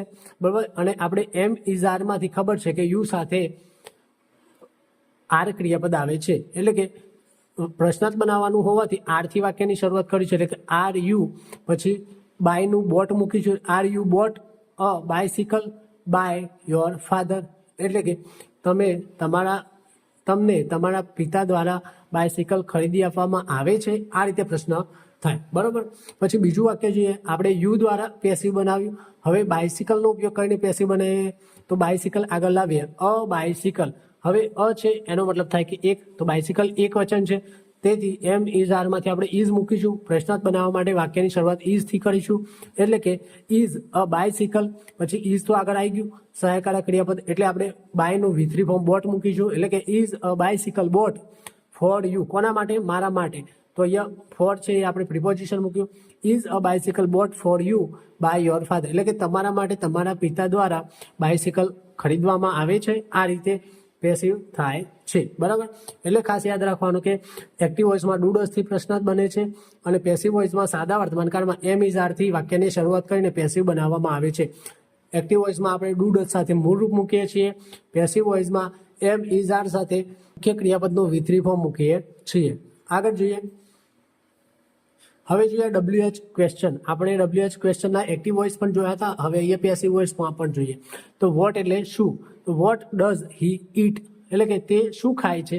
બરોબર, તો અહીંયા જો વોટ છે અને અહીંયા ડુ ડઝનો ઉપયોગ કરીને પ્રશ્ન બનાવ્યો છે. અહીંયા હી કરતા છે તો હી કરતાના સાથે આપણે ડુ ડઝમાંથી ડઝ આવે છે. વોટ ડઝ હી ઈટ, તે શું ખાય છે. અહીંયા ડઝ છે, બરોબર, ડઝ આવ્યું તો મુખ્ય ક્રિયાપદ ઈટનું મૂળરૂપ ઈટ જ થાય છે. તો આ એક્ટિવ વોઇસની વાક્ય રચના છે. બરોબર, હવે પેસિવ બનાવતી વખતે આપણે શું કરવાનું, WHમાં ખાસ ધ્યાન રાખવાનું કે WH શબ્દ છે તે વાક્યની શરૂઆતમાં જ રહેતો હોય છે. બરોબર, એટલે કે વોટ છે તે આપણે ત્યાંના ત્યાં રાખ્યું. બરોબર, પછી અહીંયા કરતા શું છે, હી છે. બરોબર, હીના આધારે આપણે સહાયકારક ક્રિયાપદ એમ ઇઝ આરમાંથી પેસિવ વોઇસમાં ઇઝ મૂકી છે. એટલે વોટ ઇઝ, પછી ઈટ છે પેસિવ વોઇસ એક્ટિવ, પછી અહીંયા એક્ટિવ વોઇસમાં ઈટ છે મૂળરૂપ છે. બરોબર, તો આપણે પેસિવ વોઇસમાં ઈટનું ઈટન કરવું પડે. એટલે કે what is eaten by, by પછી કરતા શું છે, કોણ ખાય છે, કોણ ખાય છે અહીંયા તે, એટલે હીનું આપણે કર્ણ વિભક્તિ હિમ ફેરવેલું છે. એટલે what is eaten by him, એટલે તેના દ્વારા શું ખાવામાં આવે છે. ઉપર નામ એવું છે તે શું ખાય છે અને નીચેનું ગુજરાત થાય તેના દ્વારા શું ખાવામાં આવે છે. બરાબર, બીજું વાક્ય છે what does the teacher give the student, એટલે કે શિક્ષક સ્ટુડન્ટને શું આપે છે. બરાબર, તો એ ગીવ ક્રિયાપદ છે, ધ સ્ટુડન્ટ છે એ આપણું કર્મ થયું. એક કર્મ છે વોટ એટલે શું, તે કર્મ મળતું નથી. બરાબર, અહીંયા આપણે ધ સ્ટુડન્ટ્સ કોને આપે છે, ધ સ્ટુડન્ટ્સને, એટલે આ કર્મ આપેલું છે. તો તેના આધારે આપણે પેસિવ બનાવીએ તો જેમ કીધું એમ WH ક્વેશ્ચન વાળા વાક્ય છે તેમાં WH શબ્દ છે તે ત્યાંના ત્યાં રાખવાનું વાક્યની શરૂઆતમાં. બરાબર, તો WH શબ્દ છે વોટ તે ત્યાંના ત્યાં રાખ્યો. બરાબર, પછી આપણે પેસિવ બનાવવા માટે જે ઓબ્જેક્ટ હોય છે તેને આગળ લાવી એટલે ધ સ્ટુડન્ટ્સ આગળ લાવીશું, બરોબર. પરંતુ પ્રશ્નાર્થ બનાવવાનું હોવાથી વોટ પછી તરત આપણે ધ સ્ટુડન્ટ્સ ન મૂકતા વોટ પછી ધ સ્ટુડન્ટ્સ બહુવચન છે તો તેના આધારે એમ ઇઝ આરમાંથી આપણે આર મૂકીશું, બરાબર. એટલે વોટ આર ધ સ્ટુડન્ટ્સ ગીવનું V3 ફોર્મ ગીવન થાય એટલે what are the students given by the teacher. એ કોણ ક્રિયા કરે છે? ટીચર આપવાની ક્રિયા કરે છે. તો ટીચર દ્વારા વિદ્યાર્થીઓને શું આપવામાં આવે છે, બરોબર. આ રીતે વાક્ય રચના બને WH ક્વેશ્ચનની. આગળ જોઈએ વેરનો મતલબ થાય ક્યાં, બરોબર. તો એક્ટિવ વોઇસની વાક્ય રચના આપણે જોઈ છે. વેર પછી સબ્જેક્ટના આધારે ડુ ડઝ, બરોબર. સાદા વર્તમાનકાળમાં પ્રશ્નાર્થ બનાવવા માટે ડુ ડઝનો ઉપયોગ થાય એક્ટિવ વોઇસમાં, એટલું યાદ રાખવાનું. અને પેસિવ વોઇસમાં સાદા વર્તમાનકાળમાં પ્રશ્નાર્થ બનાવવા માટે એમ ઇઝ આરનો ઉપયોગ થાય. તો એ જો વેર પછી સબ્જેક્ટના આધારે ડુ ડઝ, પછી મુખ્ય ક્રિયાપદનું મૂળ રૂપ અને indirect object plus direct object અને પછી પ્રશ્નાર્થ. અહીંયા બે ઓબ્જેક્ટની વાત છે. આપણે કીધું ડાયરેક્ટ ઓબ્જેક્ટ કીધું હતું આપણે કે ડાયરેક્ટ ઓબ્જેક્ટ એટલે કે થિંગ અને ઇનડાયરેક્ટ ઓબ્જેક્ટ એટલે કે જેના પર ક્રિયા થતી હોય તે, બરોબર. તો તેની પેસિવની વાક્ય રચનામાં જો WH શબ્દ ત્યાંના ત્યાં રાખવાનો. પછી સબ્જેક્ટ આપણે જો અહીંયા ડાયરેક્ટ ઓબ્જેક્ટ આગળ લાવીએ છીએ, બરોબર. તો ડાયરેક્ટ ઓબ્જેક્ટ આગળ લાવીએ તો તેના આધારે એક વચન બહુવચન જે હોય તેના આધારે એમ ઇઝ આરમાંથી યોગ્ય સહાયકારક ક્રિયાપદ મૂકવાનું. પછી એક્ટિવ વોઇસમાં આપણે V1 મૂકતા હતા, જ્યારે પેસિવ વોઇસમાં V3 મૂકવાનું. પેસિવ વોઇસમાં એટલું યાદ રાખો કે હકાર હોય, નકાર હોય, પ્રશ્નાર્થ હોય, આપણે મુખ્ય ક્રિયાપદનું V3 ફોર્મ અવશ્ય આવે. તો V3 મૂકવાનું, પછી ટુ અથવા તો ફોર, પછી ઇનડાયરેક્ટ ઓબ્જેક્ટ અને પછી બાય અને પછી સબ્જેક્ટ. અહીંયા વાક્ય જોઈએ where does the teacher give the students homework, એટલે કે વેર એટલે કે ક્યાં શિક્ષક ક્યાં બાળકોને હોમવર્ક આપે છે. તો અહીંયા જો એક્ટિવ વોઇસમાં અહીંયા તમે જોઈ શકો છો શું, તો હોમવર્ક અને કોને, તો વિદ્યાર્થીઓ એટલે શું અને કોને બંને દ્વારા પ્રશ્ન કરીને અહીંયા જવાબ મળે છે. એટલે અહીંયા બે કર્મ આપેલા છે, બરાબર. આગળ વોટ એટલે શું, વોટ છે તો એનો મતલબ થાય શું, તો એ વોટમાં જ પેલું શું કહેવાય મેન ઓબ્જેક્ટ મેન મુખ્ય ક્રિયાપદ છે. આગળ વોટ છે, વોટનો મતલબ થાય શું, તો વોટમાં જ આપણે જે ડાયરેક્ટ ઓબ્જેક્ટ હતું તે છુપાયેલું હતું, બરાબર. એટલા માટે ત્યાં એક જ કર્મ હોવાથી બનાવેલું હતું વાક્ય. અહીંયા વેર એટલે કે ક્યાં, તેથી અહીંયા whom અને who વોટ તેના દ્વારા એટલે કે શું અને કોને દ્વારા આપણને જવાબ મળે છે એટલે બે પેસિવ બને છે. તો અહીંયા વેર WH શબ્દ ત્યાંના ત્યાં રાખવાનો. પછી આપણે ધ સ્ટુડન્ટ્સ આગળ લાવીએ તો ધ સ્ટુડન્ટ્સ બહુવચન છે તો તેના આધારે આપણે આર મૂકીશું એટલે where are the students given homework by the teacher, એટલે કે સ્ટુડન્ટ્સને શિક્ષક દ્વારા હોમવર્ક ક્યાં આપવામાં આવે છે તેવો મતલબ થાય. અને બીજું વાક્ય છે પેસિવ, વેરનું વેર ત્યાં મૂક્યું, પછી ધ હોમવર્ક આગળ લાવ્યા. હોમવર્ક એક વચન હોવાથી એમ ઇઝ આરમાંથી ઇઝ મૂક્યું. Where is homework given to the students by the teacher, એટલે કે હોમવર્ક છે એ વિદ્યાર્થીઓને ક્યાં આપવામાં આવે છે શિક્ષક દ્વારા, બરોબર. આવો મતલબ થાય. આગળ જોઈએ વાયનો મતલબ થાય શા માટે. તો એ જો વાય સાથે આપણે એક્ટિવ વોઇસની વાક્ય રચના લખી છે. વાય પછી સબ્જેક્ટના આધારે ડુ ડઝ, પછી V1, પછી indirect object plus direct object અને પ્રશ્નાર્થ ચિહ્ન. તો આપણને ડુ ડઝની જગ્યાએ પેસિવ વોઇસમાં એમ ઇઝ આર વાપરવાનું હોય છે, એટલે કે વાય ત્યાંના ત્યાં, પછી am is are, indirect object plus V3 plus direct object plus by plus subject. આ તેની PVની વાક્ય રચના થાય. તો એ જો વાક્ય આપ્યું છે why does the teacher give the students homework, એટલે કે શિક્ષક શા માટે વિદ્યાર્થીઓને હોમવર્ક આપે છે. તો અહીંયા પણ શું અને કોનેથી પ્રશ્ન કરતા આપણને જવાબ મળે છે. તો અહીંયા WH શબ્દ વાય ત્યાંના ત્યાં રહેશે. પછી ધ સ્ટુડન્ટ્સ બહુવચન છે તે આગળ લાવ્યા તો તેના સાથે એમ ઇઝ આરમાંથી આર મૂકીશું. પછી ગીવનું V3 ફોર્મ ગીવન, પછી હોમવર્ક અને બાય ધ ટીચર, એટલે શિક્ષક દ્વારા વિદ્યાર્થીઓને શા માટે હોમવર્ક આપવામાં આવે છે, બરોબર. પછી બીજું વાક્ય છે વાય હોમવર્ક આગળ લાવે તો હોમવર્ક એક વચન છે એટલે why is homework V3 form given to the students by the teacher, એટલે કે હોમવર્ક બાળકોને શા માટે આપવામાં આવે છે શિક્ષક દ્વારા, બરાબર. આ રીતે આપણે WH વાક્ય બનાવીએ છીએ. આગળ જોઈએ પછી વેન એટલે કે ક્યારે. તો વેન પછી ડુ ડઝ સબ્જેક્ટના આધારે, પછી V1 ઇનડાયરેક્ટ ઓબ્જેક્ટ અને ડાયરેક્ટ ઓબ્જેક્ટ. આ એક્ટિવ વોઇસની વાક્ય રચના. પેસિવ વોઇસમાં એમ ઇઝ આર અને V3 મૂકવાનું આવે. અહીંયા પેસિવ વોઇસની બે વાક્ય રચના બને છે, બંને વાક્ય રચનાના ફોર્મ આપેલા છે. તો ઇનડાયરેક્ટ ઓબ્જેક્ટનો ઉપયોગ કરીને અને ડાયરેક્ટ ઓબ્જેક્ટનો ઉપયોગ કરીને કરીએ છીએ. જ્યારે ડાયરેક્ટ ઓબ્જેક્ટનો ઉપયોગ કરીએ ત્યારે ઇનડાયરેક્ટ ઓબ્જેક્ટની આગળ ટુ અથવા તો ફોર આવે છે. અહીંયા જોઈએ વાક્ય when does the company offer the employees bonuses, એટલે કે કંપની ક્યારે એમ્પ્લોયને બોનસ ઓફર કરે છે. બરાબર, તો અહીંયા જો શું ઓફર કરે છે? બોનસ. તો અહીંયા શું વડે પ્રશ્ન કરવાથી આપણને બોનસ શબ્દ મળે, અને કોને? તો એમ્પ્લોયને. તો એમ્પ્લોય છે કોનેથી પ્રશ્ન કરવાથી મળે, એટલે અહીંયા બે કર્મ હાજર છે. તો હવે પેસિવ બનાવતી વખતે આપણે WH શબ્દ ત્યાંના ત્યાં રાખીશું. પછી ધ એમ્પ્લોઈઝથી બનાવીએ તો ધ એમ્પ્લોઈઝ, તો એમ્પ્લોય ઈ છે એના પાછળ એસ લાગેલું છે, ES લાગેલો છે, એટલે એમ્પ્લોઈઝ બહુવચન છે. તેથી તેના સાથે એમિઝારમાંથી આર મૂકી છે. વેન આર ધ એમ્પ્લોઈઝ, પછી ઓફરની જગ્યાએ V3 offered the bonuses, when are the employees offered bonuses by the company, એટલે એમ્પ્લોય દ્વારા, એટલે કે કંપની દ્વારા એમ્પ્લોયને ક્યારે બોનસ ઓફર કરવામાં આવે છે. બરાબર, અને પછી જોઈએ બોનસનો ઉપયોગ કરીને આપણે વાક્ય બનાવીએ. વેન પછી બોનસીસ, એટલે કે બોનસો, એ બહુવચન છે એટલે આર મૂકીશું. When are bonuses offered to the employee by the company, એટલે કે બોનસો છે તે કંપની દ્વારા ક્યારે એમ્પ્લોયને આપવામાં આવે છે. તો અહીંયા જો ડાયરેક્ટ ઓબ્જેક્ટ બોનસનો ઉપયોગ કર્યો, તો અહીંયા જો ઇનડાયરેક્ટ ઓબ્જેક્ટ છે ધ એમ્પ્લોય, તેના આગળ ટુ અથવા તો ફોર આવે છે. બરાબર, એ ખાસ યાદ રાખવાનું. આગળ વધીએ. હાવનો ઉપયોગ. હાવ પછી સબ્જેક્ટના આધારે ડુ ડઝ, ત્યારે V1 indirect object plus direct object plus પ્રશ્નાર્થ ચિહ્ન. આ થઈ એક્ટિવની વાક્યરચના. પેસિવમાં આપણે જોયું કે હાવ પછી ઓબ્જેક્ટના આધારે એમ ઇઝ આરમાંથી શબ્દ મૂકવાનો થાય, એટલે કે સહાયકારક ક્રિયાપદ મૂકવાનો થાય છે. બરાબર, વાક્ય જોઈએ. How does the bank land customers money, તો લેન્ડ એટલે ઉછીનું આપવું. બરાબર, હાઉ ડઝ એટલે કેવી રીતે બેંક મની એટલે પૈસા કસ્ટમરને ઉધાર આપે છે. બરાબર, તો અહીંયા પણ બે ઓબ્જેક્ટ છે. એક પૈસા એટલે શું, એટલે પૈસા, મની, અને કોને? તો કસ્ટમર્સને. તો હાવ ત્યાંના ત્યાં રાખીશું. WH અને હાવ એમાં યાદ રાખવાનું કે હાવ વાળો શબ્દ પણ જોડે, મતલબ કે વાક્યની શરૂઆતમાં રાખવાનું. તો હાવ પછી કસ્ટમર્સથી વાક્ય બનાવીએ તો હાવ કસ્ટમર્સ બહુવચન છે એટલે પ્રશ્નાર્થ બનાવવા માટે આપણે હાવ પછી આર મૂકીશું. હાવ આર કસ્ટમર્સ લેન્ડ, તો ડી હતો તેનો ટી કરીને V3 ફોર્મ થાય છે. જે રીતે સેન્ડમાંથી સેન્ટ કર્યું હતું તે રીતે લેન્ડમાંથી લેન્ટ, એટલે કે how are customers lent money by the bank, એટલે કે બેંક દ્વારા કસ્ટમર્સને કેવી રીતે પૈસા આપવામાં આવે છે.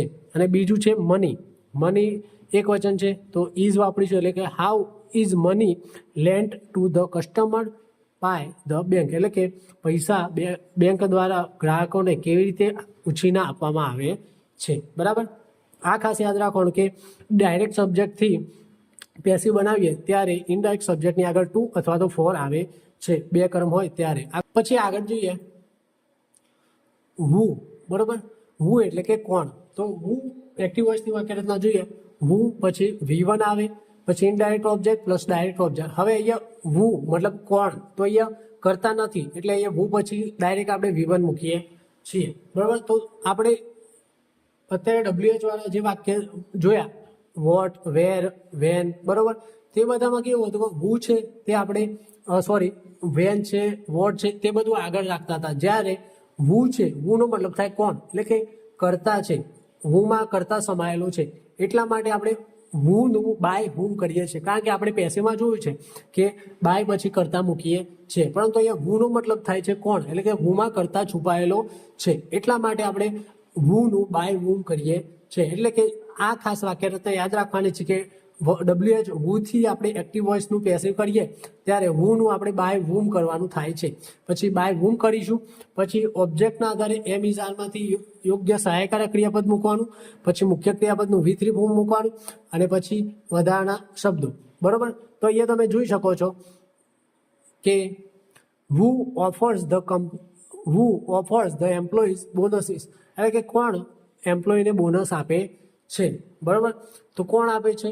અહીંયા પ્રશ્નાર્થ વાક્ય આપ્યું છે હુથી. હુનો મતલબ થાય કોણ, એટલે કે આ વાક્યમાં કરતા છે હુમાં છુપાયેલો છે. એટલા માટે આપણે હુનું બાય હુમ કરવું પડે છે. આપણે આગળ વેન, વેર એ બધામાં જોયું કે વેન હતું, વેર હતું, તે ત્યાંના ત્યાં રાખતા હતા, પરંતુ હુમાં ખાસ યાદ રાખવાનું હુનું બાય હુમ કરવું પડે છે, કારણ કે હુમાં કરતા સમાયેલો છે એટલા માટે. એટલે હુનું બાય હુમ કરીશું, અને આપણને ખબર છે કે બાય ક્યાં મૂકવામાં આવે છે? કર્તાના આગળ બરાબર. એટલા માટે અહીંયા વુ છે એમાં કર્તા સમાયેલો છે એટલે આપણે સૌથી પહેલા વાક્યમાં બાય હુમ લખીશું બરાબર. પછી ઓબ્જેક્ટ આગળ લાવીશું. તો ઓબ્જેક્ટ પહેલા વાક્યમાં જો ધ એમ્પ્લોઈઝ લીધું છે તો ધ એમ્પ્લોઈઝ બહુવચન છે, તેથી એમ ઇઝ આરમાંથી આર મૂકીશું એટલે by whom are the employees offered છે એનું V3 ફોર્મ ઓફર્ડ બોનસીસ એટલે કે કોના દ્વારા એમ્પ્લોયને બોનસ ઓફર કરવામાં આવે છે બરાબર. અને બીજું વાક્ય છે બાય હુમ ધ બોનસીસ એટલે કે જો એ બોનસ આગળ લાવે એટલે કે બાય હુમ બોનસીસ પણ બહુવચન છે એટલે by whom are bonuses offered to the employees એટલે કે બોનસો કોના દ્વારા એમ્પ્લોયને ઓફર કરવામાં આવે છે બરાબર. એટલે ખાસ વુ વાળી વાક્ય રચના ખાસ યાદ રાખજો કે હુનું બાય હુમ કરવામાં આવે છે. બાકી વેન, વેર, વોટ પછી વેર એ બધામાં જે શબ્દ છે ત્યાં બાય મૂકવામાં આવતું નથી, પરંતુ હુમાં મૂકવામાં આવે છે કારણ કે હુમાં કરતા સમાયેલો છે બરાબર. આગળ જોઈએ. હવે ઇમ્પેરેટિવ સેન્ટેન્સ એટલે કે આજ્ઞા સૂચક વાક્ય. તો ઇમ્પેરેટિવ સેન્ટેન્સ એટલે કે જેમાં આદેશ આપેલો હોય, વિનંતી રિક્વેસ્ટ કરેલી હોય, સલાહ એડવાઇસ આપી હોય, સૂચના આપી હોય અથવા તો મનાઈ કરી હોય તેવું દર્શાવતું વાક્ય હોય તેને ઇમ્પેરેટિવ સેન્ટેન્સ કહે છે. એટલે કે આજ્ઞા કરીએ કે ભાઈ અહીંયા ના જવાનું, આમ કરવાનું, તેમ કરવાનું, આ શું કહેવાય કે જોખમવાળી વસ્તુ છે, આ નહીં કરવાનું, એ રીતના અથવા તો રિક્વેસ્ટ કરવાની, એ બધા વાક્યો હોય તે આપણે ઇમ્પેરેટિવ આજ્ઞા સૂચક વાક્યો કહીએ છીએ. તો આજ્ઞાર્થ વાક્યમાં કેવું કે સીધું વર્બ આવે અને ઓબ્જેક્ટ આવે છે. તો તેનું આપણે એક્ટિવ વોઇસમાં વાક્ય શું કહેવાય વર્ડથી શરૂ કરીએ છીએ. જ્યારે તેનું પેસિવ કરવાનું આવે તો લેટથી વાક્યની શરૂઆત કરે. લેટ LET પછી ઓબ્જેક્ટ આગળ લાવવાનું, પછી અહીંયા બી મૂકવાનું, પછી મુખ્ય ક્રિયાપદનું V3 ફોર્મ મૂકવાનું. એ રીતે વાક્ય રચના બને છે. આપણે આગળ વાક્ય જોઈએ એટલે વધારે સમજણ પડશે. જોઈએ આપ્યું છે ક્લોઝ ધ વિન્ડો. તો અહીંયા જો એક્ટિવ વોઇસની વાક્યની શરૂઆતમાં જ મુખ્ય ક્રિયાપદ આપેલું છે ક્લોઝ એટલે કે બંધ કરું. શું? વિન્ડો એટલે કે બારી બંધ કર. કેવું એકદમ શોર્ટ અને સ્વીટ વાક્ય કે ક્રિયાપદથી વાક્યની શરૂઆત અને કર્મમાં પૂરું. Close the window. અહીંયા કોઈ કરતા નથી, કશું નહીં, માત્ર એક સૂચના છે કે ભાઈ બારી બંધ કર. કોને કહે છે? એ જનરલી વાત છે, પરંતુ એક આજ્ઞા કરે છે કે ભાઈ બારી બંધ કર બરાબર. તો એક્ટિવ વોઇસમાં જો મુખ્ય ક્રિયાપદથી વાક્યની શરૂઆત થઈ અને કર્મ એ બે જ વસ્તુ આપેલી છે. તો આપણે તેની વાક્ય રચના આગળ જોઈએ કે લેટથી જ્યારે આજ્ઞા સૂચક વાક્ય હોય તો તેની પેસિવ બનાવતી વખતે આપણે લેટથી વાક્યની શરૂઆત કરીશું. એટલે આપણે LET લેટ વધારાનો શબ્દ મૂકીશું. પછી ઓબ્જેક્ટ છે, પેસિવ વોઇસમાં ખબર છે ઓબ્જેક્ટ આગળ લાવવું પડે. તો લેટ પછી આપણે ઓબ્જેક્ટ આગળ લાવીએ તો ઓબ્જેક્ટ શું છે? The window. તો લેટ ધ વિન્ડો. પછી અહીંયા એમ ઇઝ આર મૂકવાનું નથી. અહીંયા આપણે એમ ઇઝ આરનો ઉપયોગ નથી કરતા, પરંતુ બી છે એ મૂળરૂપ છે તો તે બીનો ઉપયોગ કરવામાં આવે છે એટલે બી મૂકીશું. અને પછી ક્લોઝ છે તો તેનું V3 ફોર્મ મૂકીશું એટલે કે ક્લોઝડ મૂકીશું. તો let the window be close એટલે કે બારી બંધ કરવામાં આવે.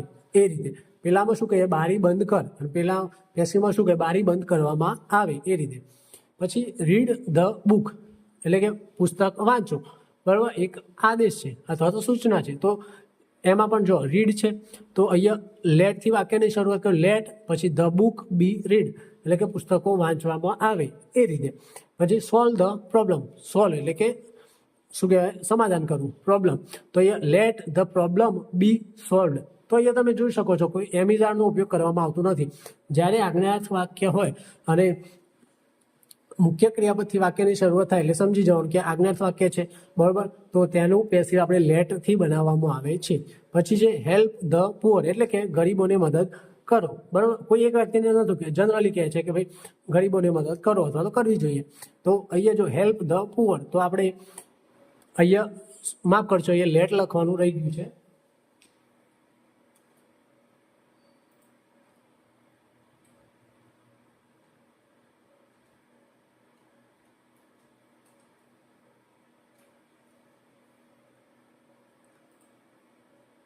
એટલે હેલ્પ ધ પુઅર એટલે કે ગરીબોની મદદ કરો. તો અહીંયા let the poor be helped એટલે કે ગરીબોની મદદ કરવામાં આવે. એ રીતે આગળ વધીએ. હવે નેગેટિવ ઇમ્પેરેટિવ સેન્ટેન્સ એટલે આપણે હાલ આગળ જોયા આજ્ઞાર્થ વાક્ય જોયા હકાર. હવે નકાર જોવાના. તો let object not be plus V3 એટલે કે અહીંયા જો આપણે બી ના આગળ નોટ મૂકવાનું છે માત્ર, બરાબર. બીજું બધું V3 ફોર્મ સેમ છે. હવે જો એક્ટિવ વોઇસ આપી છે, do not open the door, એટલે કે દરવાજો ખોલશો નહીં અથવા તો દરવાજો ના ખોલો, બરાબર. તો અહીંયા ડુ નોટ ઓપન, તો ડુ છે તો તેની સાથે મુખ્ય ક્રિયાપદ ઓપન મૂળ રૂપમાં છે, બરાબર. હવે પેસિવ બનાવતી વખતે આપણે જોયું કે લેટથી વાક્યની શરૂઆત કરવાની, તો લેટ પછી ઓબ્જેક્ટ મૂકવાનું, એટલે કે લેટ ધ ડોર, પછી નોટ છે તો નોટ એમને એમ રાખવાનું, let the door not be opened, ખાલી આ બી વધારાનું મૂકવાનું થાય છે. એટલે નેગેટિવ ઇમ્પેરેટિવમાં એટલું યાદ રાખવાનું, નોટ અને બી આવે છે, બરાબર. આ જે બી છે એ મુખ્ય ક્રિયાપદની તરત નજીક આવે છે, એટલે કે તરત પહેલા આવે છે, એ ખાસ યાદ રાખો. ઘણી વાર કેવું કે let the door be not opened એવું પણ હોય, પરંતુ ખાસ યાદ રાખવાનું આ જે બી છે એ મુખ્ય ક્રિયાપદની તરત પહેલા આવવું જોઈએ, બરાબર. ઘણી વાર આપણને કન્ફ્યુઝ કરવા માટે બી નું આગળ પાછળ મૂકેલું હોય તો ખાસ યાદ રાખવાનું કે મુખ્ય ક્રિયાપદની પહેલા બી આવેલું હોય તે જ વાક્ય સાચું ગણાય, બરાબર. પછી બીજું વાક્ય ડુ નોટ વેસ્ટ ટાઈમ, એટલે કે ટાઈમ વેસ્ટ ના કરો, તો let the time not be wasted, એટલે કે ટાઈમ વેસ્ટ કરવામાં ના આવે એમ. પછી નેવર બ્રેક ધ રૂલ્સ, એટલે કે રૂલ્સ તોડશો નહીં અથવા તો તોડો નહીં, બરાબર. તો લેટથી વાક્યની શરૂઆત, લેટ પછી કર્મ આગળ લાવીશું, તો લેટ ધ રૂલ્સ નોટ નથી પણ અહીંયા નેવર છે તો નેવર મૂકીશું, તો let the rules never be broken, બરાબર. તો બી પછી આપણે V3 ફોર્મ મૂકવાનું આવે છે, બરાબર. અહીંયા વાક્યમાં નોટ નથી એટલે નકાર નથી એવું નથી, નેવરનો મતલબ થાય નથી, કદી નહીં, એટલે એ પણ નકાર શબ્દ છે એટલે નોટ મૂક્યું નથી, બરાબર. પછી આગળ જોઈએ ગીવ મી અ પેન, એટલે કે મને એક પેન આપો. તો અહીંયા જો શું વડે પ્રશ્ન કરીએ તો મને શું આપવું, તો એક પેન, તો અહીંયા શું થી કર્મ મળે છે અને કોને, તો મને, એટલે કે અહીંયા બે કર્મ આપેલા છે. તો અહીંયા આ પણ આજ્ઞાર્થ વાક્ય છે, તો આજ્ઞાર્થ વાક્યમાં બે કર્મ આપેલા છે તો તેનું પેસિવ જોઈએ. તો અહીંયા આજ્ઞાર્થ વાક્ય છે તેથી આપણે લેટથી વાક્યની શરૂઆત કરીશું, એટલે કે લેટ મૂકીશું. પછી આપણે જો આ મીથી આપણે પેસિવ બનાવીએ તો જો આપણે આગળ જોયું હતું સાદા વાક્યમાં કે મી હોય તો તેનું આગળ લાવીને આઈ કરતા હતા, બરોબર. પરંતુ આજ્ઞાર્થ વાક્યમાં લેટ સાથે આપણે મીનું મી રાખીએ છે, એ ખાસ યાદ રાખવાનું છે. એટલે કે લેટ પછી મી પછી મુખ્ય ક્રિયાપદ ગીવન છે, ગીવનું ગીવન કર્યું તો લેટ મી, પણ તે પહેલાં આપણે આજ્ઞાર્થ વાક્યમાં બી મૂકવું પડે છે. એટલે કે let me be given a pen, એટલે કે મને એક પેન આપવામાં આવે, બરાબર. તો અહીંયા આ મી દ્વારા આપણે પેસિવ બનાવ્યું. હવે અ પેનનો ઉપયોગ કરીને પેસિવ બનાવીએ, let a pen be given to me, એટલે કે એક પેન મને આપવામાં આવે.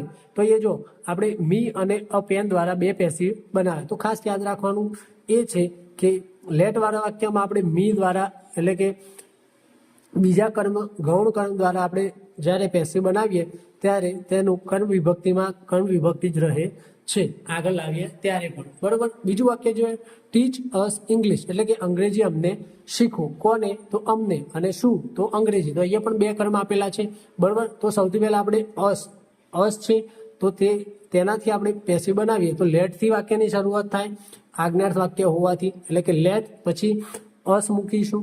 પછી બી આપણે આજ્ઞાર્થ વાક્યમાં જે બી મૂકવાનું હોય છે મુખ્ય ક્રિયાપદની પહેલા તે બી મૂકીશું. પછી ટીચનું V3 ફોર્મ ટોટ મૂકીશું અને પછી ઇંગ્લિશ, એટલે કે લેટ અસ બી ટોટ ઇંગ્લિશ, એટલે કે અમને અંગ્રેજી શીખવવામાં આવે. એ જ રીતે ઇંગ્લિશ દ્વારા આપણે વાક્ય બનાવીએ લેટ ઇંગ્લિશ બી બોટ. બીજું વાક્ય જોઈએ let English be taught to us, એટલે કે અંગ્રેજી અમને શીખવવામાં આવે. તો આપણે અંગ્રેજી ઇંગ્લિશ દ્વારા પેસિવ બનાવ્યું તો લેટ પછી ઇંગ્લિશ મૂક્યું પછી બી મૂક્યું અને V3 ફોર્મ મૂકેલું છે અને ટુ પછી અસ, એટલે કે અહીંયા ટુ પ્રિપોઝિશન છે અને અસ છે આપણું બીજું કર્મ છે, બરાબર. આગળ વધીએ. હવે મોડેલ વર્બના પેસિવ જોઈએ. તો મોડેલ વર્બ આપણને ખબર છે can, could, may, might, shall, should, will, would, must, ought to, need to, have to, has to, had to, dare, આ બધા મોડેલ વર્બ તરીકે વપરાય છે. તો આપણે તેનું પેસિવ જોવાનું છે. તો એક્ટિવ વોઇસમાં કેવું હતું, તે સબ્જેક્ટ મૂકવાનું, પછી મોડેલ વર્બ, પછી મુખ્ય ક્રિયાપદનું મૂળરૂપ અને ઓબ્જેક્ટ આવે. આપણને ખબર છે મોડેલ વર્બ સાથે મુખ્ય ક્રિયાપદનું મૂળરૂપ હંમેશા આવે છે, બરાબર. વાક્ય આવ્યું છે હી કેન ડુ ઇટ, એટલે કે તે કરી શકે છે. તો એ જો હી કરતા છે તો તેનું સાથે શકું એટલે કેન મૂક્યું, પછી કેન પછી મૂળરૂપ આપ્યું છે ડુ, અને ઈટ એટલે કે તે જે પણ કંઈક કરવાની વાત છે તેની વાત છે, હી કેન ડુ ઇટ, તે કરી શકે છે. તો હવે આપણે પેસિવ બનાવવા માટે સૌથી પહેલાં ઓબ્જેક્ટ આગળ લાવીએ છીએ, બરાબર. તો અહીંયા જો ઓબ્જેક્ટ શું છે, તે શું કરવાની વાત છે, તે કરવાની વાત છે. તો અહીંયા ઈટ છે એ ઓબ્જેક્ટ થયું, તો ઓબ્જેક્ટ આગળ લાવીએ. પછી આપણું જે મોડલ વર્બ છે તે મૂકવાનું આવે છે. મોડલ વર્બ પછી આપણે બી મૂકવાનું આવે છે, કારણ કે પેસિવમાં ખબર છે કે મુખ્ય ક્રિયાપદ V3 ફોર્મમાં આવે છે, બરોબર. તો V3 ફોર્મમાં પેસિવમાં મૂકીએ મુખ્ય ક્રિયાપદ, બરાબર. પરંતુ અહીંયા આગળ મોડલ વર્બ હોય તો મોડલ વર્બ પછી તો કમ્પલસરી મૂળરૂપ આવવું જોઈએ. એટલા માટે આપણે બી છે એ મૂળરૂપ હોવાથી એ વધારાનું મૂકીએ છીએ. એટલે ઓબ્જેક્ટ પછી મોડલ પછી બી પછી V3 પછી બાય અને પછી સબ્જેક્ટ. તો અહીંયા હી કેન ડુ ઇટનું આપણે પેસિવ બનાવીએ તો ઈટ આગળ લાવીશું. આપણને ખબર છે ઈટનું ઈટ જ થાય છે, કર્તા વિભક્તિ કર્મ વિભક્તિ બંને. એટલે કે ઈટ આગળ લાવ્યા, પછી કેન મોડલ હતું તો કેન મૂક્યું, પછી આપણે ડાયરેક્ટ V3 ફોર્મ મૂક્યું નથી, કારણ કે કેન મોડલ વર્બ છે, મોડલ વર્બ પછી મૂળરૂપ આવે એટલે કેન પછી આપણે બી મૂક્યું. પછી ખબર છે પેસિવ વોઇસમાં મુખ્ય ક્રિયાપદ V3 ફોર્મમાં આવે એટલે V3 ફોર્મ ડન તો મૂકવું જ પડે, અને કેન પછી મૂળરૂપ આવે એટલા માટે આપણે કેન પછી બી મૂક્યું જે મૂળરૂપ છે, અને પછી V3 ફોર્મ, અને પછી બાય પછી કર્મ વિભક્તિ કર્તાની, એટલે કે હી નું હિમ કરેલું છે, એટલે કે it can be done by him, એટલે કે તેના દ્વારા તે કરી શકાય છે, બરાબર. આગળ વધીએ. કુડનો ઉપયોગ થાય કે કરી શકું પરંતુ ભૂતકાળમાં, એટલે કે she could finish the work, એટલે કે તે તેનું કામ પૂર્ણ કરી શકતી હતી. તો અહીંયા જો આપણે શું વાત છે, તો શું કરવાની વાત છે, ધ વર્ક. તો કર્મ ધ વર્ક થયું, તો પેસિવ કરવા માટે આપણે ઓબ્જેક્ટ આગળ લાવીશું, કર્મ આગળ લાવીશું, એટલે કે ધ વર્ક આગળ લાવ્યા, બરાબર. અહીંયા એમ ઇઝારનો ઉપયોગ નહીં થાય, બરાબર. અહીંયા મોડલ વર્બ આપેલું છે, મોડલ વર્બથી આપણે બનાવવાનું છે, એટલે કે ધ વર્ક. અહીંયા કુડ છે તો કુડ મૂક્યું, પછી ફિનિશનું ફિનિશ ન મૂકવું પડે, એટલે પેસિવમાં તો V3 આવે જ, બરાબર. પરંતુ કુડ મોડલ વર્બ છે, મોડલ વર્બ પછી મૂળરૂપ આવવું જોઈએ. એટલા માટે કુડ પછી આપણે બી વધારાનો શબ્દ મૂકીએ છીએ જે મૂળરૂપ છે, એટલે કે the work could be finished by her, એટલે કે કામ તેના દ્વારા પૂરું કરી શકવામાં આવતું હતું, બરાબર. પછી મેનો મતલબ થાય શક્યતા પણ ઓછી, તો દે મે ઇન્વાઇટ અસ, એટલે કે તે અમને ઇન્વાઇટ કરી શકે, બરાબર. તો અહીંયા કોને વાત થાય છે, અસ, એટલે કે અમને. તો અહીંયા પણ જો અસનું આપણે વી કરીશું. આ વાક્ય છે એ આજ્ઞાર્થ વાક્ય નથી, એટલે આપણે અસનું અસ રાખતા નથી. અસને આપણે અસ છે કર્મ વિભક્તિ છે, તેને આપણે પેસિવ બનાવવા માટે આગળ લાવીશું તો તે કર્મ વિભક્તિ થશે, તો અસનું વી થશે, એટલે કે વી પછી મેનું મે, ઇન્વાઇટનું ઇન્વાઇટેડ, અને મે પછી મૂળરૂપ આવે એટલા માટે બી વધારાનો શબ્દ મૂક્યો, એટલે વી મે બી ઇન્વાઇટેડ બાય ધેમ, એટલે કે અમે તેમના દ્વારા ઇન્વાઇટ આમંત્રિત કરી શકાય શું, એ રીતે. પછી મેનું ભૂતકાળ થાય માઇટ, તો ધ પોલીસ માઇટ એરેસ્ટ હિમ, બરાબર. તો અહીંયા તમે જોઈ શકો છો પોલીસ છે, માઇટ છે, અરેસ્ટ હિમ. તો આ હિમ છે તે કર્મ વિભક્તિમાં છે, તો અને તે કર્મ તરીકે વપરાયેલું છે, તે હિમને આપણે આગળ લાવીશું, એટલે કે કર્તા વિભક્તિમાં ફેરવીશું, એટલે કે હિમનું હી કર્યું, હી પછી અહીંયા મોડલ વર્બ માઇટ આપીશું, માઇટ પછી અરેસ્ટનું અરેસ્ટેડ, અને માઇટ પછી મૂળરૂપ આવે એટલે બી મૂક્યું, અને પછી બાય ધ પોલીસ, એટલે he might be arrested by the police. પછી વિલ, એટલે કે they will complete the project, એટલે કે તેઓ પ્રોજેક્ટ પૂર્ણ કરશે, બરાબર. તો આપણને ખબર છે વિલ અને શેલ એ સહાયકારક ક્રિયાપદ નથી, તે મોડલ વર્બ છે, એટલા માટે વિલ પછી મૂળરૂપ આવે છે. એટલા માટે આપણે ઘણીવાર વિલ બી આઈએનજી મૂકીએ છીએ, કારણ કે વિલ પછી શું કહેવાય કે મૂળરૂપ આવે છે, એટલા માટે બી મૂકીએ છીએ, પછી ચાલુ ભવિષ્યકાળમાં આઈએનજી મૂકીએ છીએ. એટલા માટે વિલ છે મોડેલ વર્બ છે, તો દે વિલ કમ્પ્લીટ ધ પ્રોજેક્ટ, બરાબર. તો અહીંયા શું વાત છે, પ્રોજેક્ટ પૂર્ણ કરવાની, તો પ્રોજેક્ટ કર્મ આપેલું છે તો તેને આગળ લાવીશું, ધ પ્રોજેક્ટ પછી વિલ પછી કમ્પ્લીટનું કમ્પ્લીટેડ, પેસિવ વોઇસમાં V3 આવે એટલા માટે. પછી વિલ પછી આપણે મૂળરૂપ બી મૂકીશું, એટલે કે the project will be completed by ધેનું આપણે ધેમ કરીએ છીએ. આપણે એ ખાસ જોયું છે કે કર્તા વિભક્તિનું કર્મ વિભક્તિમાં ફેરવવાનું આવે છે, બરાબર. તો અહીંયા કર્તા તરીકે સર્વનામ છે, ધે છે, એટલા માટે અહીંયા ધેમ કરેલું છે. આગળ જોઈએ. વુડ, વિલનું ભૂતકાળ થાય વુડ, તો વુડ પણ એક મોડલ વર્બ છે. હી વુડ હેલ્પ મી, તે મદદ કરી શકે, બરાબર. તો અહીંયા એક્ટિવ વોઇસ છે, તો કોને, તો મને, તો અહીંયા મી છે, તો મીનું આપણે આઈ કરવું પડશે, તો આઈ આગળ લાવીશું એટલે આઈ થશે.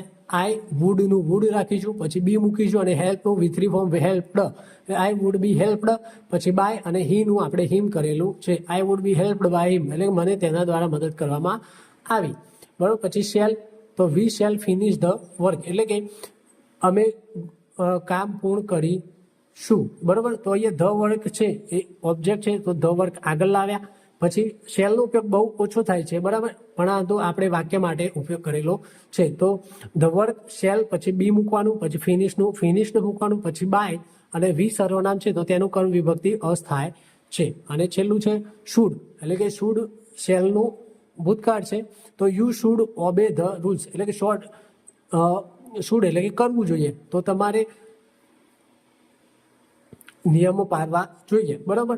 તો અહીંયા એક્ટિવ વોઇસ છે, તો અહીંયા શું પાડવા જોઈએ? નિયમો, એટલે શું આપણે અહીંયા રૂલ છે તે કર્મ આપેલું છે તો તેને આગળ લાવીશું ધ રૂલ્સ. અહીંયા એમેઝોનનો ઉપયોગ નહીં કરીએ કારણ કે મોડેલ વર્બની વાત થાય છે એટલા માટે. તો અહીંયા શુડ મોડેલ વર્બ છે, મોડેલ વર્બ મૂક્યું, પછી મોડેલ વર્બ, પછી મૂળરૂપ આવે એટલે બી મૂકીશું, અને મુખ્ય ક્રિયાપદ ઓબે છે તો ઓબેનું ઓબેડ કરીશું V3 ફોર્મ, અને બાય પછી કરતા યુનું કરતા વિભક્તિ કર્મ વિભક્તિ સેમ થાય છે, એટલે કે the rules should be obeyed by you, બરાબર. આગળ જોઈએ. પછી મસ્ટનો મતલબ થાય કે કમ્પલસરી કરવાનું, તો સ્ટુડન્ટ મસ્ટ વિયર યુનિફોર્મ, એટલે કે વિદ્યાર્થીએ કમ્પલસરી યુનિફોર્મ પહેરવી પડશે, બરાબર. તો અહીંયા શું? તો યુનિફોર્મ, તો યુનિફોર્મ આગળ આવશે ઓબ્જેક્ટ તરીકે, તો યુનિફોર્મ્સ, પછી મસ્ટનું મસ્ટ રહેશે, પછી વિયરનું V3 ફોર્મ થાય વોર્ન, બરાબર. એ ખાસ અલગ જ બને છે, એટલે એ આવા ખાસ જે V1 V2 V3 ફરક પડતો હોય, બદલાતા હોય, તે ખાસ યાદ રાખવાના ક્રિયાપદો, બરાબર.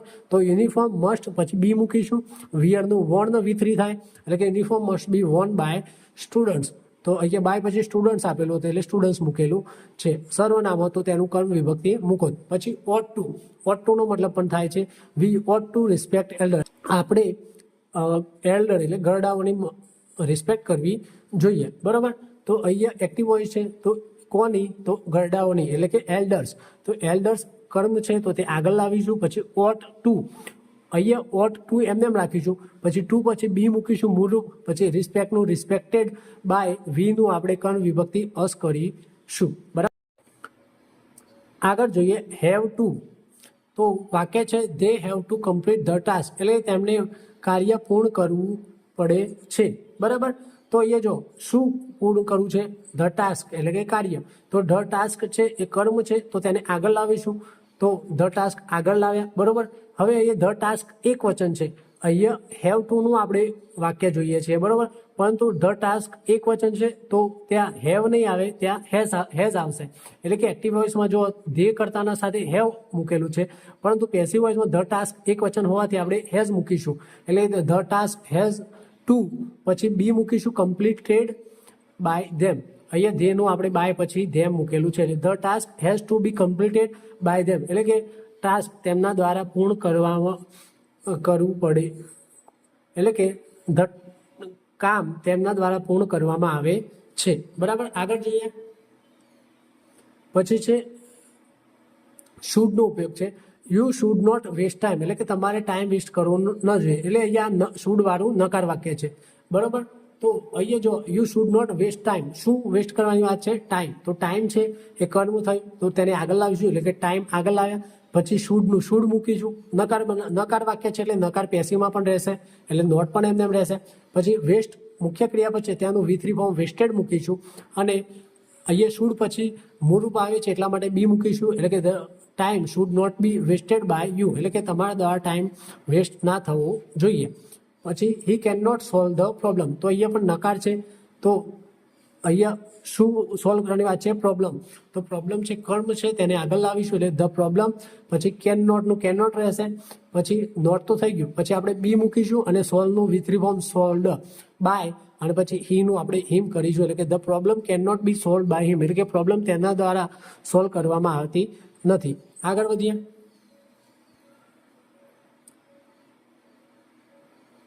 પછી ઇન્ટ્રોગેટિવ મોડલ વર્બ, આપણે મોડલ વર્બ જોયા કેન કુડ મે માઇટ, તો તેનું ઇન્ટ્રોગેટિવ એટલે કે પ્રશ્નાર્થ જોવાના છે. તો આપણે પ્રશ્નાર્થ વાક્ય માટે જોયું છે કે સાદા વર્તમાનકાળનું હોય તો ડુ ડઝથી વાક્યની શરૂઆત કરીએ, એક્ટિવ વોઇસમાં પેસિવનું હોય તો એમ ઇઝ આરથી શરૂઆત કરીએ, પછી WH હોય તો WH થી શરૂઆત કરીએ છીએ, એ રીતે મોડલ વર્બનું આપણે પેસિવ બનાવવાનું હોય તો જે મોડલ વર્બ છે તેનાથી વાક્યની શરૂઆત કરીને પેસિવ બનાવીએ પ્રશ્નાર્થ બનાવીએ છે. તો મોડલ વર્બ પછી પેસિવમાં છે એટલે ઓબ્જેક્ટથી શરૂઆત થશે, પછી બી, પછી V3, પછી બાય અને ઓબ્જેક્ટ. એટલે કે can you solve the problem, શું તમે પ્રોબ્લેમ સોલ્વ કરી શકો છો. તો અહીંયા જો કેનનું આપણે પ્રશ્નાર્થ બનાવવાનું છે મોડલ વર્બનું, એટલે કેન ત્યાં જ રહેશે. પછી ઓબ્જેક્ટ એટલે કે પ્રોબ્લેમ, અહીંયા ઓબ્જેક્ટ છે તો કેન ધ પ્રોબ્લેમ, પછી બી મૂકવાનું, પછી મુખ્ય ક્રિયાપદ સોલ્વ છે તેનું સોલ્વ V3 ફોર્મ મૂકવાનું, અને બાય પછી કરતા, અહીંયા કરતા યુ છે એટલે યુનું યુ કરતા અને કર્મ વિભક્તિ થાય છે એટલે યુ મૂકીશું. Can the problem be solve by you, એટલે કે પ્રોબ્લેમ તમારા દ્વારા સોલ્વ થઈ શકે છે. આ રીતે પેસિવ થાય છે, બરાબર. અને પેસિવનું મોડલ વર્બનું પેસિવ પ્રશ્નાર્થ. પછી should we follow the rules, શું આપણે રૂલ્સ ફોલો કરવા જોઈએ. તો અહીંયા આપણે એક્ટિવ વોઇસ છે તો તેનું પેસિવ ફેરવવાનું છે, તો અહીંયા શુડ મોડલ વર્બ છે તો તે ત્યાં જ રહેશે. પછી ધ રૂલ્સ ઓબ્જેક્ટ છે તે આગળ આવ્યું, પછી ફોલોનું ફોલોડ થયું, અને અહીંયા તેના પહેલાં શુડ મોડલ વર્બ હોવાથી મૂળરૂપ જોઈએ એટલા માટે આપણે બી મૂકી શુડ ધ રોલ, એટલે કે should the rules be followed by us. અહીંયા વી હતું તો તેનું કર્મ વિભક્તિ અસ કરેલું છે એટલે should the rules be followed by us, એટલે કે શું આપણા દ્વારા રૂલ્સ ફોલો થવા જોઈએ, બરાબર. આગળ જઈએ તો મિત્રો આજે આટલા સુધી રાખીશું. આપણે આ લેક્ચરમાં જોયું સાદા વર્તમાનકાળનું એક્ટિવમાંથી પેસિવ કરવું, WH જોયા, નેગેટિવ જોયા, પછી મોડલ વર્બ જોયા, મોડલ વર્બના નેગેટિવ જોયા. આશા રાખું છું તમને સમજણ પડી હશે. હવે મળીશું નવા લેક્ચરમાં નવા ટોપિક સાથે.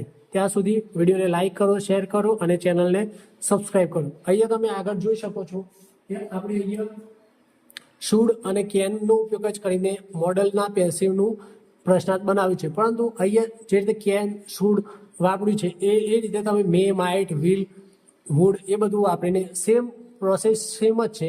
અહીંયા ખાલી મોડલ વર્બ જે યોગ્ય લાગતું હોય તે મૂકવાનું થાય છે, એટલે એ રીતે તમે બીજા વાક્યો પણ બનાવી શકો છો.